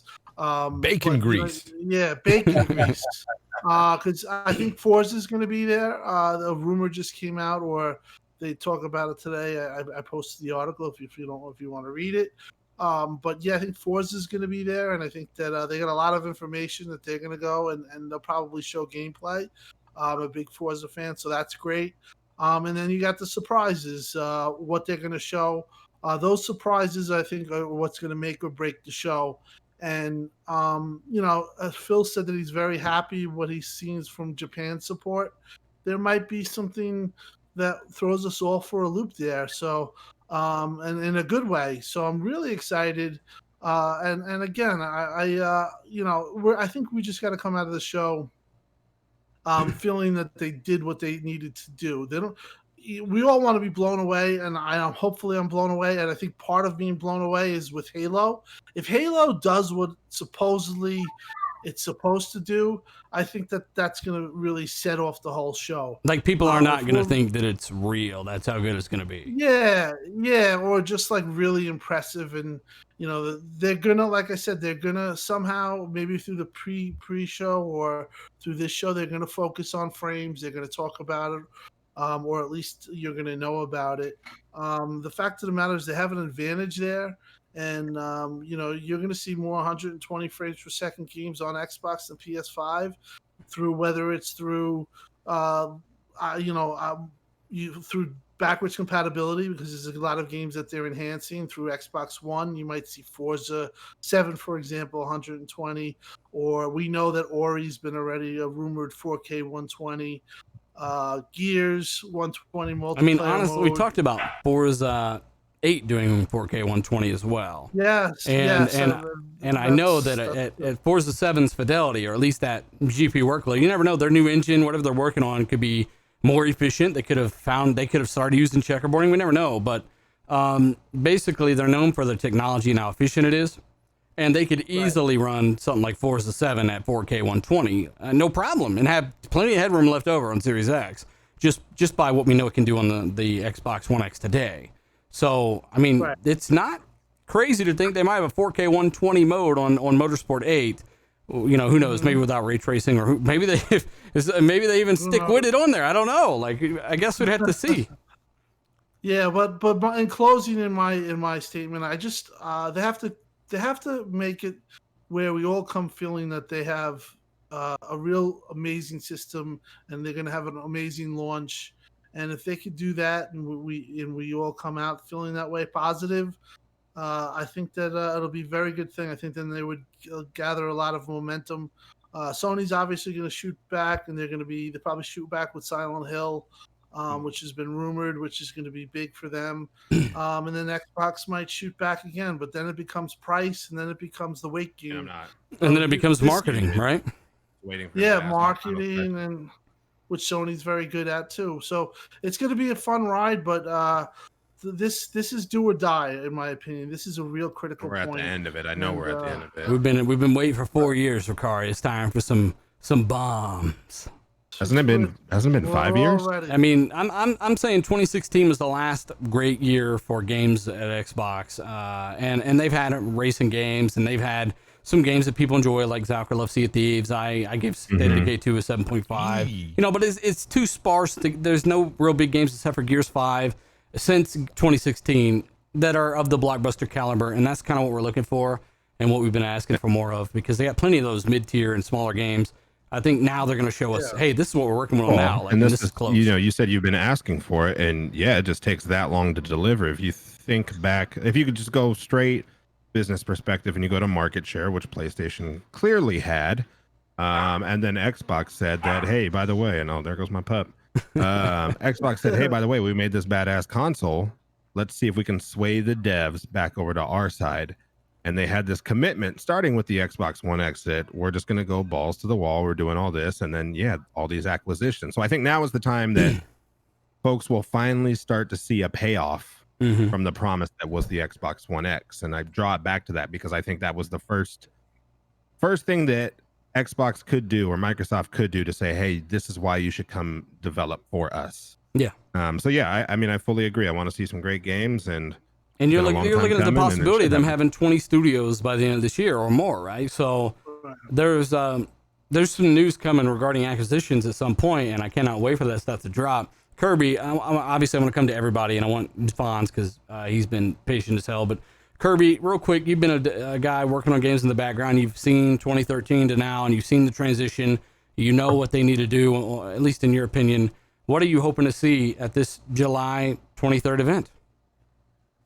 Well, I'm hoping to see. Your mic level is kind of low.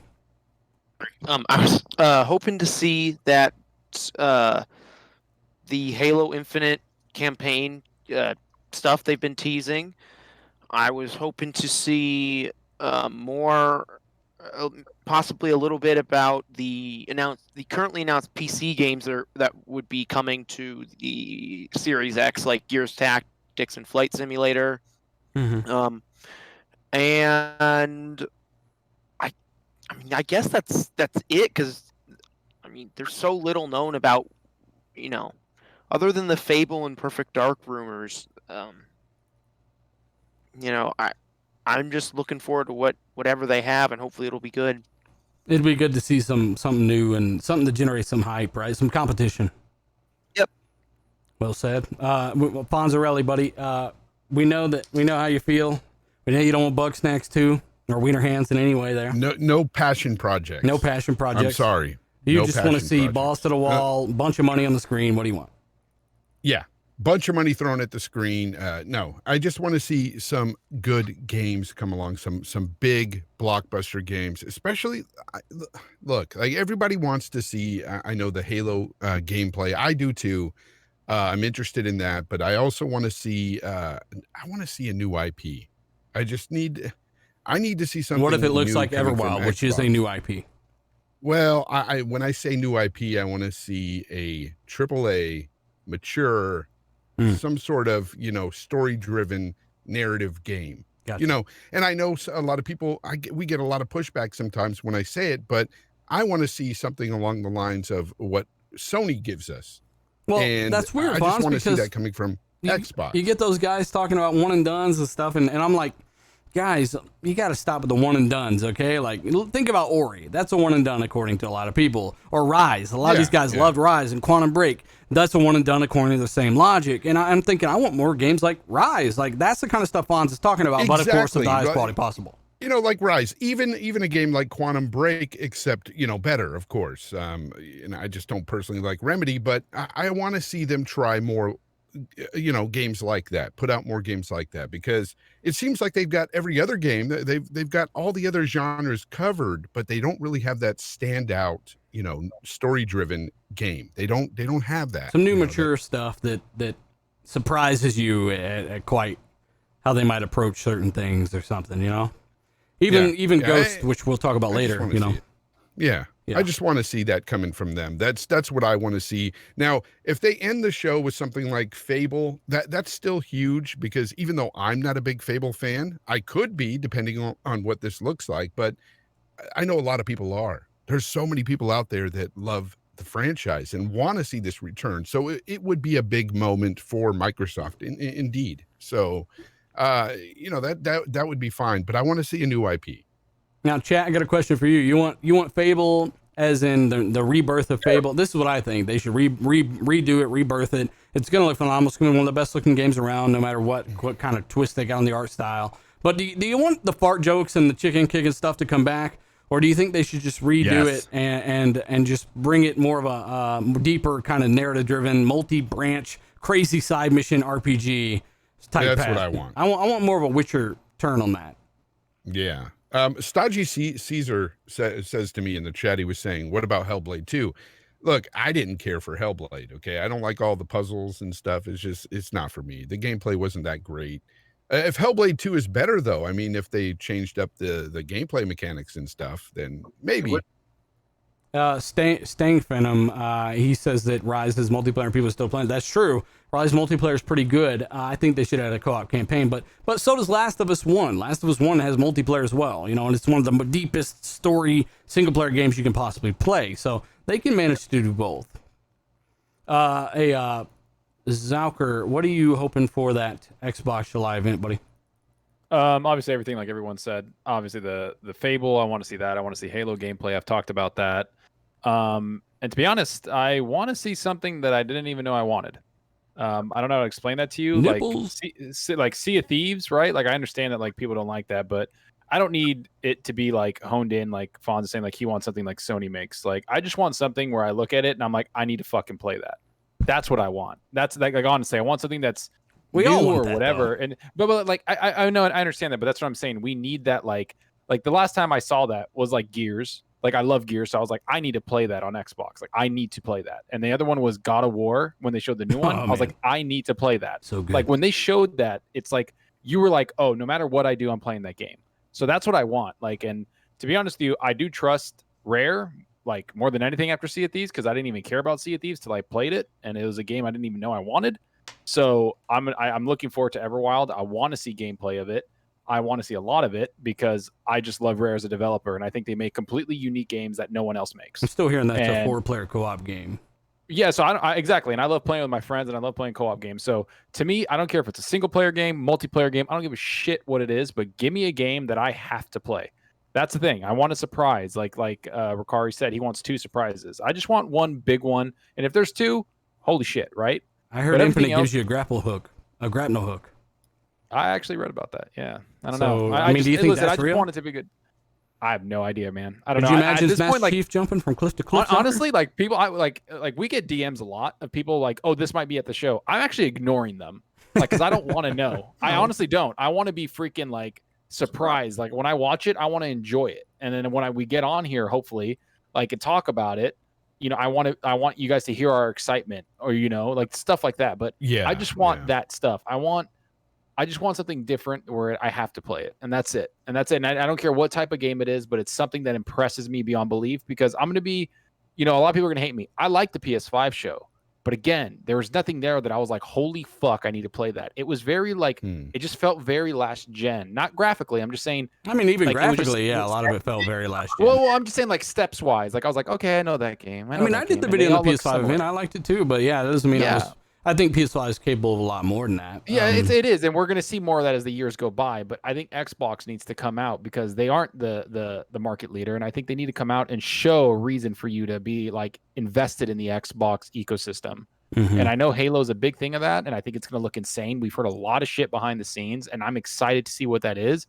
Even the art that they brought out with Halo, like Master Chief on it, looks fucking awesome. Mm-hmm. But I just want something that's going to blow my mind, and I want everybody, like in the chat, like the excitement, the hype. Tim said it. They have the whole gaming world looking at them. Don't squander that shit. True. Do something about it. I know Colt Eastwood wants Banjo 5 and of course Crackdown 4. Colt, what do you right now? Colt, what do you want more? Crackdown Banjo 3 at 4K 60 on Series X or Banjo?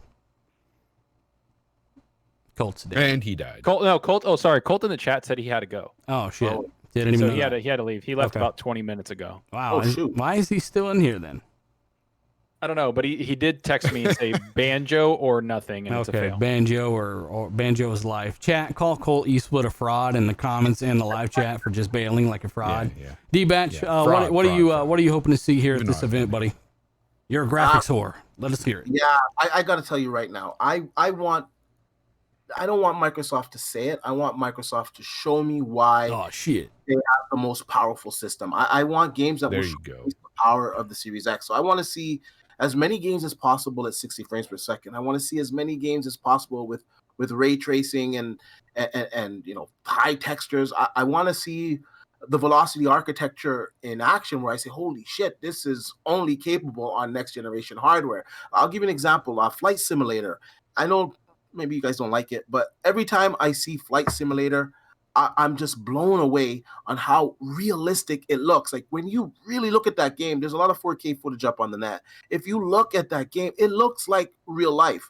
And like I said last week, the experience that I got with like Fight Night when I first saw that game, I want to have that experience at Microsoft show. Now I know they're going to show us Halo, and I'm excited for Halo. I hope that they rub away the stain of the last Halo, for me at least. And I want some new experiences in that game as well. I don't want it to be just a regular Halo. I want a new gameplay experience. So yeah, we've been hearing about the grappling hook and whatever. Just give me a new experience. Give us graphics that really command the Xbox Series X, and give us something new. I know we're probably going to see Forza as well. We're hearing rumors about Fable, and that's all fine and dandy. Everwild is great. I want my games to look more realistic, but not every game's gonna look realistic. Like I love Ori, and it's not the most realistic looking game, but it's beautiful.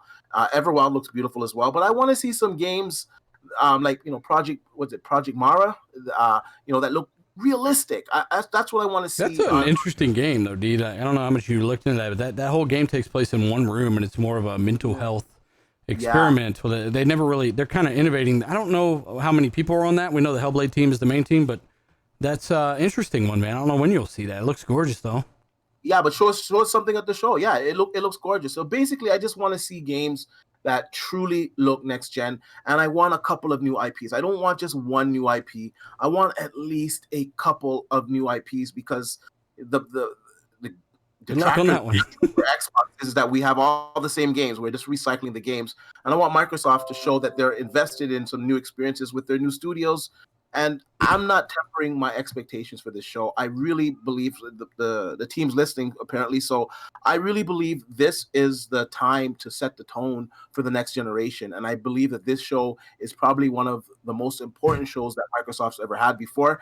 And I want to be wowed and surprised. Yes. I mean, we said it last show. I said it at the beginning. Fonz harped on it again towards the middle and end. But we've been tempering expectations for almost half a decade.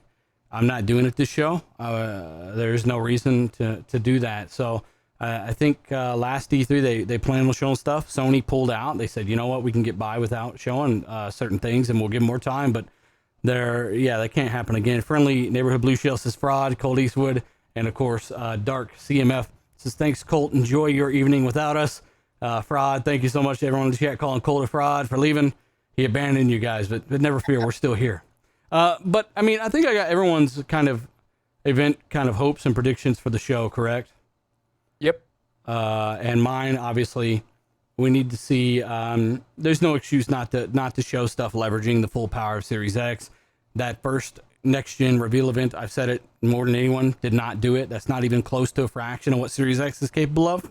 And I expect to see how much power I've always known is in the box. And again, it's even more capable than we originally thought when it comes to memory bandwidth and the capability there, drawing assets out of the SSD instantly. They've seemed to find a workaround with software rather than expensive hardware. This is also what Microsoft and Sony did with the RAM of the system. You can only buy so much RAM. It's very expensive, one of the most expensive components in the whole box. So they limited it to 16. They found a workaround, and you know what? Smarts work smarter, not harder. Both companies are doing it. They're doing it differently, and I like the fact that this is a more custom generation than, I would say, the last two combined, maybe.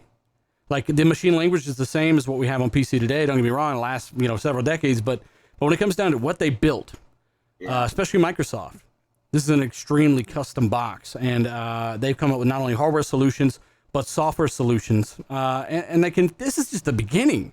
So you think this is crazy. Wait until they start announcing new features. They've started using the silicon they would use for the RT for other things, right? I still am convinced they will do that. I still think that you will see PhysX type physics on the system, and I think they will find ways to do that, if not using the tensor cores, quote unquote, what they have on PC. Does they do that with today? They'll find a way to do that with the ray tracing hardware instead of using it for ray tracing.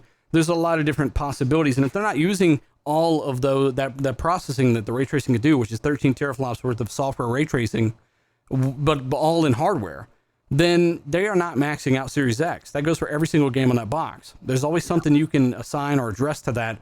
Kirby, maybe that's something that you could even speak to right now. Like, do you think that we'll see that kind of stuff happening on that hardware if they don't want to do ray tracing? They have said that you could probably use that stuff for other stuff aside from ray tracing. Yeah, they did confirm, and Microphone.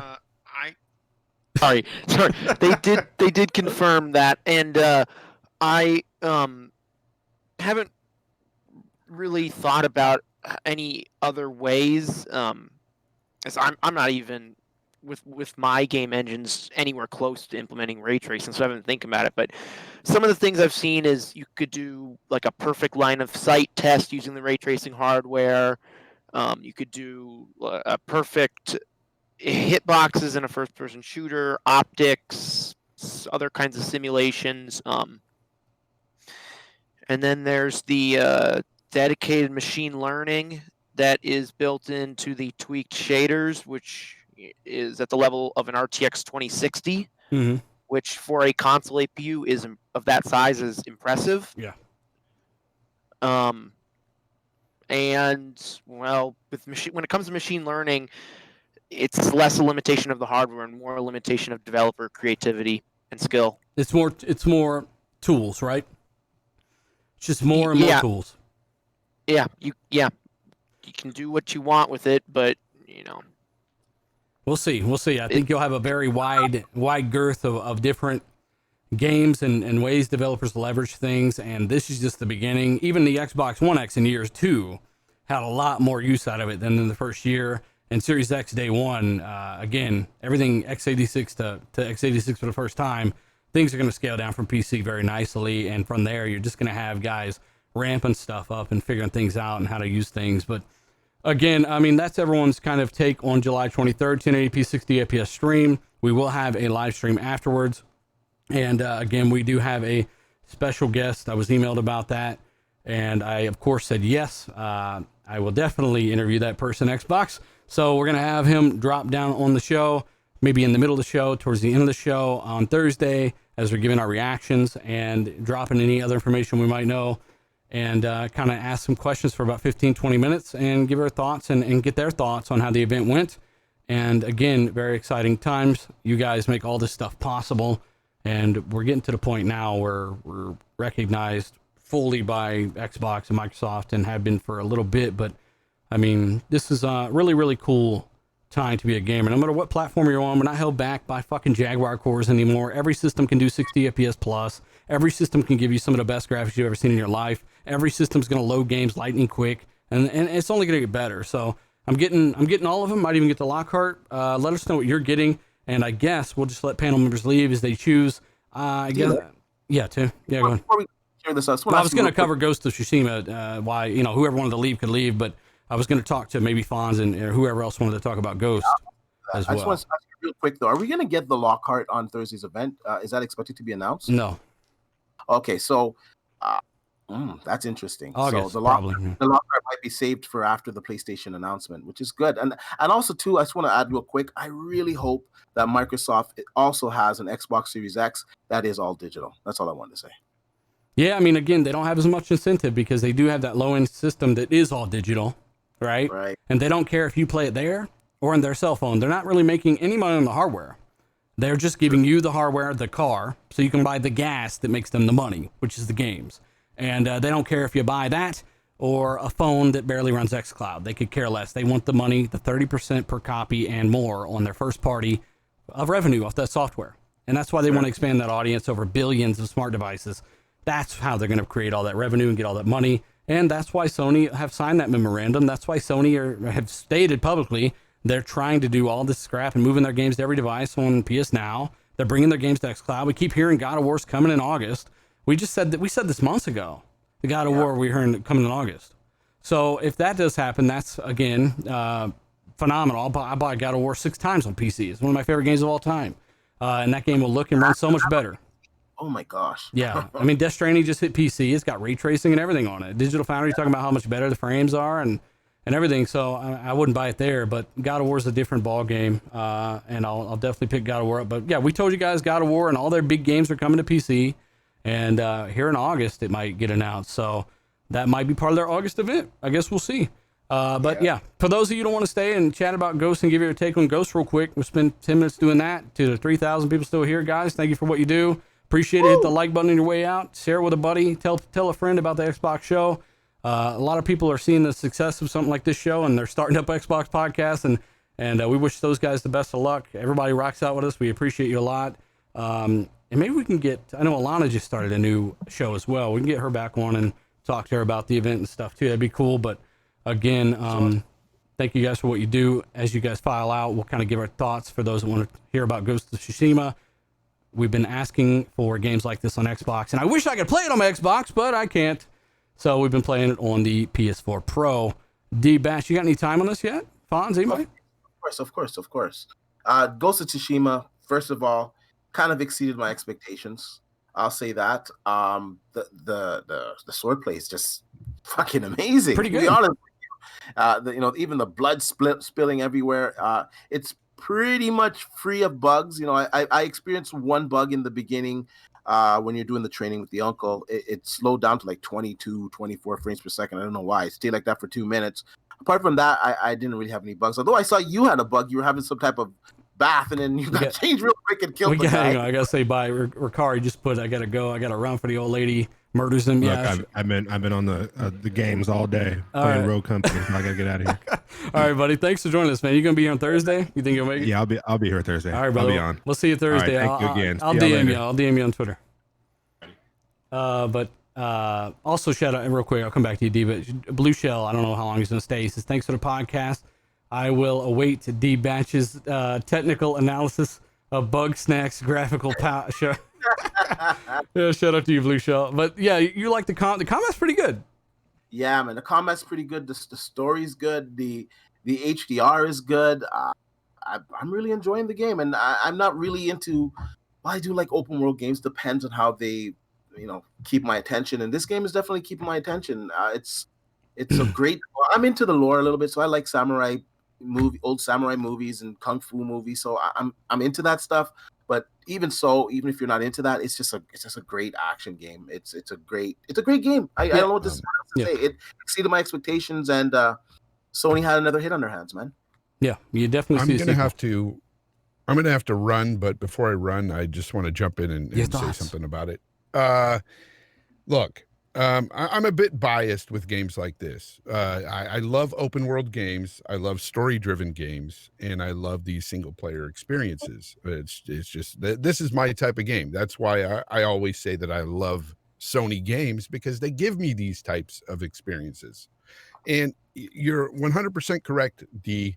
They have another great IP on their hands here, and it's just crazy how they just seem to produce these, and they're just massive like hits.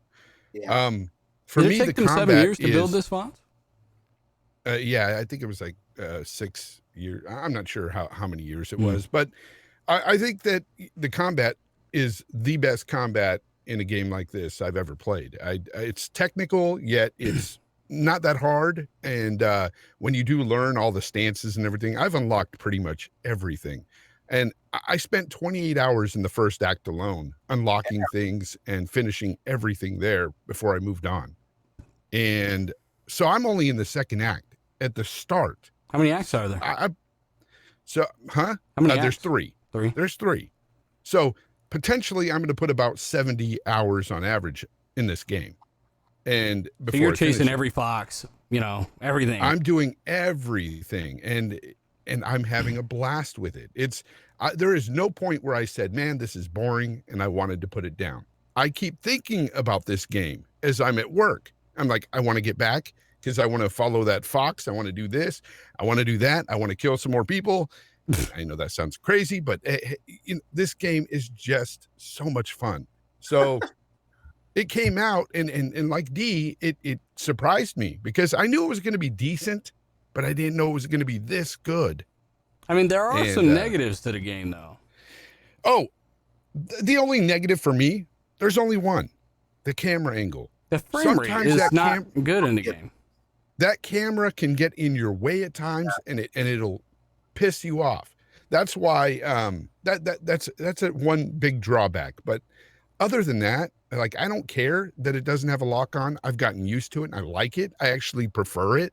You wouldn't like the option to lock on? I personally don't like the lock on system now that I'm playing a game where it's just free flow. Just don't use it, Fonz. It's more fluid, but dude, I'm having a blast with this combat. That's good. And it came to the point where, and I never do this, but I kind of wanted to show the game off. And so I live streamed the other day for an hour with this game. He was just to show it off to people. Yeah, and we haven't had shit to play at all from anyone in months. So yeah, this game came at the perfect time. Yeah, I look, I'm not even done with it, but this is already feeling like my game of the year. It's already feeling that way. More than Doomy Twinkle? Oh yeah. Really? Yeah, and I love Doom, but this is my bag, man. These types of games are my bag. Yeah. I mean, I like it. I do have problems with the game. But I also like the game a good chunk. I didn't have any time to play it over the weekend, but I got a little bit of time. I just you know, you can unlock combat moves, heavenly lightning strike, whatever the fuck it is, right? I just unlocked the people's elbow. I you know, I love combat's great. I really like the combat. Sucker Punch have done great, best combat they've ever made. I think that it feels cool. That's the cool thing about it. It's one of those games where you see the countering system, you see the finishers, and you're like, I gotta play that, right? And I don't even have all the moves unlocked or anything, right? I got plenty of stuff to unlock. I like the fact there's a ton of armor stuff you can unlock. I don't like, and again, this doesn't mean the game's bad. So I mean, I'm sure we'll have some people triggered because I'm pointing out things that aren't as good about the game. But I don't like the fact that the game reminds me at times of something that I played 10 years ago. And by that I mean the immersion of the game could be a lot better. The predictability of the game could be a lot less. And I feel like the performance is not very good at all. When I'm running around this game, I don't feel like it stays locked very often. I don't know what it is. I don't have, obviously the PS4 Pro doesn't have VRS or VRR or anything. I don't think, right? So I'm just kind of running around and I something about it, especially in the combat scenes with all the leaves blowing around, which are like, I'm guessing that's the GPU acceleration system they have, which is really cool to see on console. Don't get me wrong. But something about the game, CPU taxing, there's a bottleneck there, and the frame rate doesn't seem locked very often at this moment to me. It could be my system. I don't know. I don't like the fact that there's a fade to black all the time in the game. I feel like it should be a little bit more immersive. Like, I feel like there's the instant weather changes or the instant time of day changes or the fade to black in between these cutscenes, or the fact that when you climb up to a mountain, which I like how you got to figure out how to get to the top, and you're like, whatever, bow to the shrine. And then you get a button and teleport to the bottom because they didn't really have a plan for how to get down easily or conveniently or in a fun way. There's cohesion. Or you got to go back down the same way you came up. Yeah, right? Yeah. Whereas most games have a zip line and I can't work in this game. Maybe ride a fox down the cliff. I don't know. But there's cohesive. There's things that aren't as cohesive about the game that I feel like they needed a little bit more time on. And also, lastly. But then they do stuff. Lastly, let me get my last complaint out of the way, damn it. My last complaint is the animations in the game. The animations in the game, you can't lie. We just came off Last of Us 2. We're coming off Gears. We're coming off a lot of games, Doom Eternal. We're coming off games that the animation quality is far better. And this game reminds me of something like Rise of the Tomb Raider's animations, which we did complain about there. Last generation animations in regards to running around and traversal and stuff like that. I feel like but maybe they've compromised to get whatever engine they're working on to run this open world thing. I don't know what it is. I just feel like the game either looks really stunning and I'm on a pro, right? Keep that in mind. Or the game just looks meh. It's either one of the two to me. Can I just add real quick to the stunning? I think it looks great. I think it looks great. However, I remember when we first saw the trailer, I said to everyone, "Oh, that's not running on the PlayStation 4," and everybody ridiculed me for that. Saying, "What the hell are you talking about?" After playing it, I don't think that was running on the PS4 either. It wasn't, because IGN and Digital Foundry, they both did a side by side, and they both confirmed that it doesn't look like the E3 trailer. So it was downgraded. And however, I still think personally that the game still looks fantastic, though. I was going to say, to Dealer's point earlier about the immersion, though, the thing is, like, for me, they added the fact that, like, the whole thing where you follow wind or you follow a fox to this or you follow a bird to that adds so much to the immersion of the game, whereas other games would give you a waypoint, an arrow. That's a good point. Like the wind, sort of instead of a compass, guys, you have like you swipe up on the D-pad, and you get a gust of wind that blows you to your next objective. I really like that. That's a great idea. Yeah, I think it's cool. Yeah, but as for the animations, they're not the greatest, but they don't get in my way at all. It's that camera that really. I'm just talking about the things that stick out. Let me say something because I have to head out. Zach. But I played the game for about 7 hours or something like that. I like the game. I think it's great. I think the story's great. I do have a big bug where my character's audio is super low in cutscenes. I don't know how to fix it. Just whispering. I've tried a lot of shit to fix it, and I don't know. I looked up on Reddit, nothing works. But aside from that, like everything has been pretty cool. Frame rate has been dropping a little bit, which is fine. But the game is really good, and it is a good first step for Sucker Punch and a new IP. I would want a second one because it is a lot of fun. I think the story's pretty cool. I think the flashbacks with like family's really good. My biggest critique of it is the map. I think the map I don't know. I find it like a chore to get like around a fucking mountain. Mhm. Like it's like you have to go up, down, side, zigzag, get there. And it's like, all right, Because you man, can't like, just jump on it like with Odyssey or well, no, something. where you well, can't that's what I'm just saying. climb Like it just everything. feels, Yeah, it just feels well, like time wasted. There are a I lot feel of like I there, played- there are a lot But of what I'm saying cliffs, is, I right? feel Yeah. like I played that in fucking World of Warcraft in 2004. Like I went around shit. Like I got it. Like it's I get why they did it, but you know, other than that, the combat's fucking awesome. I think the combat's really great. You can pull off some good combos. Fawn's put up a clip like 2 days ago, like just kicking ass, and it's like I was like chilling. I was like, man, I want to play that game now. Like there's a lot of cool stuff in the game, and I love the brutality. I love the cutting off of arms. I like how people like just like blood's everywhere. I love that, but I do think that the second game, like they have such a good foundation here that they can build off of this. And I love True. the armor. I love how, you know, how much skills are in there. Like everything about it is extremely expansive, and I'm looking forward to playing it a bunch. Twisted and it is a Mental big game. Zalker, he says that they got the wind mechanic from Zelda, which I didn't know. See, and that's the thing. I actually don't give a flying shit about that. Like, I know a lot of people are like, "It's so cool." You don't like a gust of wind, bitch? Bitch, the goddamn waypoint comes up anyways, 50 yards away. So it's like I to use me, I that was like, gust what of the wind to hell? blow away all the fade to blacks in the game. Like, get the fuck out Like of here. I don't know, man. mind I get it. Like the wind kind of tells you where to go. Then when I get close enough, the dot comes up anyways, and I'm like, all right, well that defeated the fucking purpose. Like I think it's cool. Well, I the think it's design of the unique. well, the design of the game with the fade to blacks and everything is to sort of be an ode to the old samurai movies. It's like Kurosawa. Well, those movies weren't that great, so don't do that. Yeah, you know what? In my childhood, they were amazing. So But do you shut play up. it in the samurai mode, Fonzarelli? No, I don't play it in the black and white. I did try it for about 10 minutes, but Well, the if they were so colors are fantastic, beautiful in that's the how you got to game. play it, man.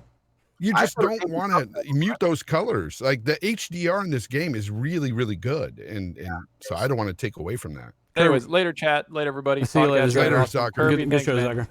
Get the real, Good show, everybody. Kirby, did you play this at all, Kirby? You're still here, right? No, I Mike. don't. I have not played this. I don't have a PS4 yet. I'm looking to pick up some what's it called? Freelance coding work to buy a PS5 because it can just backward compatible, you know. Can you Yeah. can you maybe get a freelance job where you code Twitter to block out people that don't understand the difference between graphics and game design? That might be a little above my current skill level. So you haven't played it, you're probably going to. We'll just kind of chop it up to that. Do you think it's going to get a PS5 patch? I think it absolutely needs one. Oh, yes. Maybe. Do you think they'll do that for free? They should. No idea. Okay. Hey, you know what'd be nice? That's why I put it on Twitter, you know, because you were talking about the frame rate issues. I was like, man, imagine this game in 60 frames. That man. And the combat would be so much better bliss. because of it, right? man. Yeah. But Some people will be like, no, I like that filmic mode. But again, just because, I mean, I do the same thing with Xbox, right? I address what I don't like, and I balance it with what I do like. And just because I don't like those things, which I feel like could have been easily, I feel like some of it's a limitation of the engine. I think they're using that old infamous Second Son engine, which I could be wrong, but maybe they, I don't know if that engine was really built. The animations feel like that in a way. Well, I feel like Second Infamous Son. Second Son has better animations, and I feel like they had to compromise more on the animations because of the open world. and Not how they built really, that. dude. The Second Son, go check out those animations again. They're not the greatest either. I guess. I mean, Second Son They runs might at, be a runs little at- better, Runs though. at 60 FPS unpatched on the Pro, and I don't know. Maybe that's why they kind of feel better to me. But again, I like the game. It's above an 8 for me. Just because I mentioned the things I don't like doesn't mean I don't like it. But I love the combat. I like the story because I enjoy a good narrative. I do not think the side missions are anywhere near Witcher 3. Someone on Twitter, who the fuck said that? They said that. Someone on Twitter said this Ghost of Tsushima has better side missions than Witcher 3. I'm like, No. what the fuck? Did you even play Witcher 3? Not even Oh, a my fraction goodness. of a fraction to close to a breath of Witcher 3 side missions. But And even it that, is that's just a better test. than a lot of good. game side missions. I don't like how they chop them up and you got to go run back to the guy in the dojo to start stage 2 of that quest. Just let me do the whole thing at once, and then when I get to a spot where I got to do more narrative, then cut it off. But I don't like having to do that. A lot of predictable stuff here in terms of the mission design. Guys appear randomly, survive 3 waves, protect the civilian type stuff. But again, I don't mind it because the combat's so fun. And there's a lot of cool stuff on the map to find. There's a lot of little side missions there. You can go find armor, and maybe while you're trying to find that armor, you run into a janitor who's protecting a thing that, you know, and you got to fight her. And then she tells you, oh yeah, it's not here, fuck you, but it's up on a cliff. Go get up on a cliff, and you find out, oh, the cliff, there's a guy, you know, he's leading them somewhere else, and it's not really there. It's too padded with that kind of stuff. I feel like it should be go here. Instead of go here, look at the top of the mountain, look down the trees. Oh, now you get to the trees. Oh, there's a pile of leaves here. They went this way. There's too many stages, and it's overcomplicated, something that really should be a little bit more satisfying, I think. And that's just, I would, again, say that with no matter who the fuck made the game. I do enjoy it, though, because it does allow me to get a little bit more combat out of it. The horse is not bad. Again, I would love to play this game on Xbox. I tweeted about this. I'm going to look it up. I was looking forward to the game. I still enjoy playing the game. I just need more time right now. But if Xbox had this, you just want to really enjoy it on more. You want to play it on more capable hardware. I think that's what it is, and that's why I said I'd like to play this on the PS5. It's just weird because it's not even a fraction of Red Dead 2 when it comes to looks, or some other games out there that are open world, and it doesn't have the performance lockdown. It doesn't have the animation quality of those games. It doesn't have the physics of those games. It doesn't have the AI of those games. Some of the AI is super wonky. Like the first fox that I found walked off a fucking waterfall. And I was like, well, Fox, fuck you. I just took a bath and got shot in the back of the head with an arrow. I'm not worried. That's why as great as this game is, as much as I like it, I don't agree with people giving it that masterpiece status, because there are some issues that just take away from that. And it's a fantastic game, though. But it's still a great game. Like, despite those issues, right? It just has these little things that you notice, and you're like, man, I haven't played a game that has animation this unpolished or AI that's kind of this wonky in a minute. But then again, it's been so long since we had any damn games come out. I'm like, I don't give a shit. Maybe that's influencing why I like the game so much still. I don't know. Nah, the combat is really that good. It really is. It really is that good. There's a ton of upgrades and unlocks and stuff. I might have did a few things differently there, but hey, that's their game, and the sequel's going to be fire. So that's really, again, I can't wait to get through this one. Daniel, by the way, says, love you all for everything you do. He says, have a great night, and of course, stay safe, everyone. And he's talking to the chat as well. See you all on Thursday, because we'll be back on Thursday with a special guest, someone we never had on the show before. And he's talking about the performance mode being any better. I think I heard that the performance mode, what was the lowdown on that, Fonz? Do you remember? The performance mode is just 30 frames locked. And it still drops, I think. It's very little, but it drops more with the mode we're playing in. But the performance mode takes a drastic hit to the overall visuals. So I'm not doing that. Not there. If it was 60 frames, yeah, of course I would. But 30 frames, no. Keith J says he wants to play. He's talking about me. He wants to play in a better controller as well. I spent $100 on this damn Razer Xbox controller, which I don't necessarily recommend. But yeah, I definitely got an Xbox style controller in there, and I don't mind the DualShock all that bad. I got to run. I got to go eat and stuff and get to work. But I just want to say that to everybody that's subbed to me and everything, I'm putting out a new video tomorrow morning, so you guys will get a video. Yeah, so, check out Grounded Gamers video. Subscribe to him. Thanks, Fonz, for tuning in. Yep. And being on the show. Mariano, by the way, says Alana Pierce touched on this as well. She hates it when you start a mission, you walk forward 10 feet. And then a cutscene starts. Why? Yeah, it's weird, man. And again, I'm coming from a lot of other games recently that just feel a little bit more polished in that regard. But this is a great first attempt. I still give it over to 8 so far. I'm not far enough in. I do like some of the side missions. I think some of them are drug out. They're predictable. They're nowhere near Witcher, but no other game really is either, right? So yeah, I'd say this is a nice change of pace. It's something to play. It is what it is. But hey. Again, guys, I'm still working through it. Let us know your thoughts. Of course, hit the like button if you haven't. Subscribe if you haven't.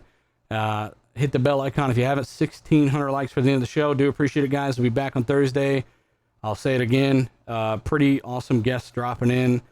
And I can't wait to interview this person and kind of go back over the event with them and all that stuff. They wanted a one-on-one type thing with me, but I convinced them to do it on RDX. So this is really cool. So, again, just someone we'd never spoken to on the show before, and I wanted to throw that out there for you guys. We got some outros to do. B and Kirby are still soldiers here with me, and along with the chat.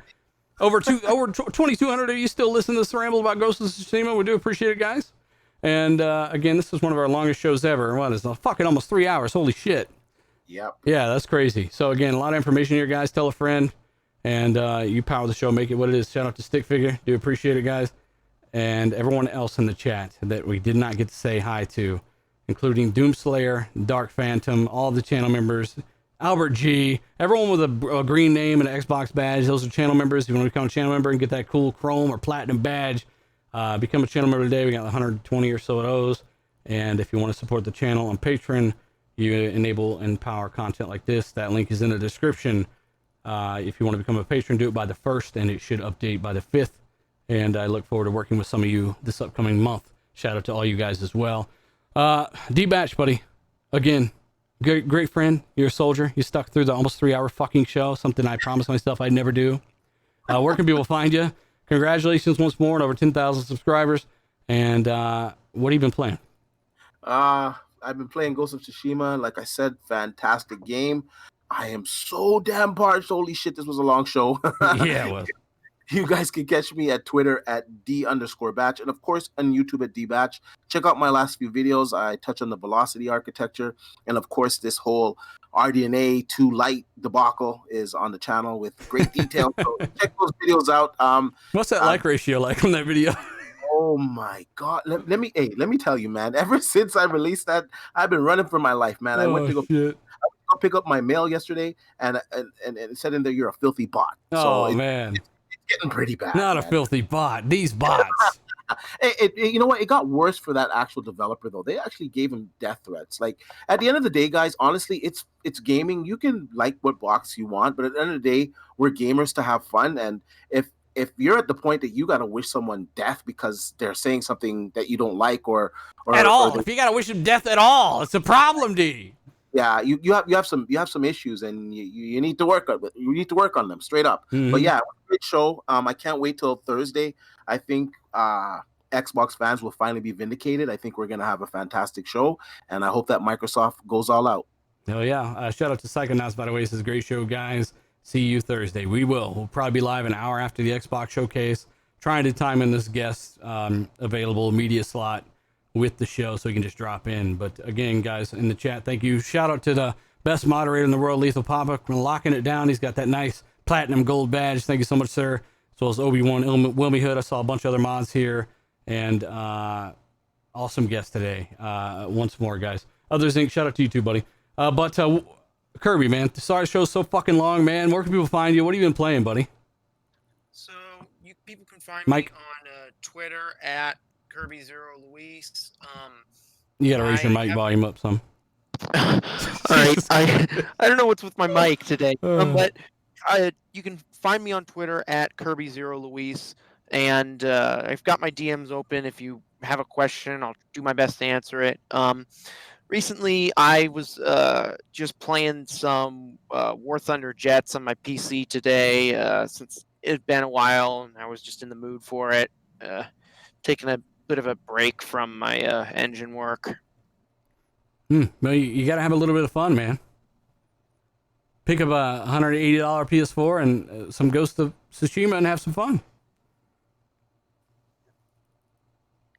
And his mic died. All right. God. Well, shout out to Kirby. You can find him at, if you follow me on Twitter, go to my RDX post. I'll tag him in the one, the after show post as well. But yeah, I will. I'll link you to Kirby, and you can follow him. Again, shout out to him for coming on and offering his knowledge, his perspective. He's in the trenches there on Twitter, really informing those people that don't know any better. And he's a developer, so he has firsthand knowledge of this stuff. So when he's saying stuff, pay attention to what he's saying because he has experience. Guys, don't get your hopes up.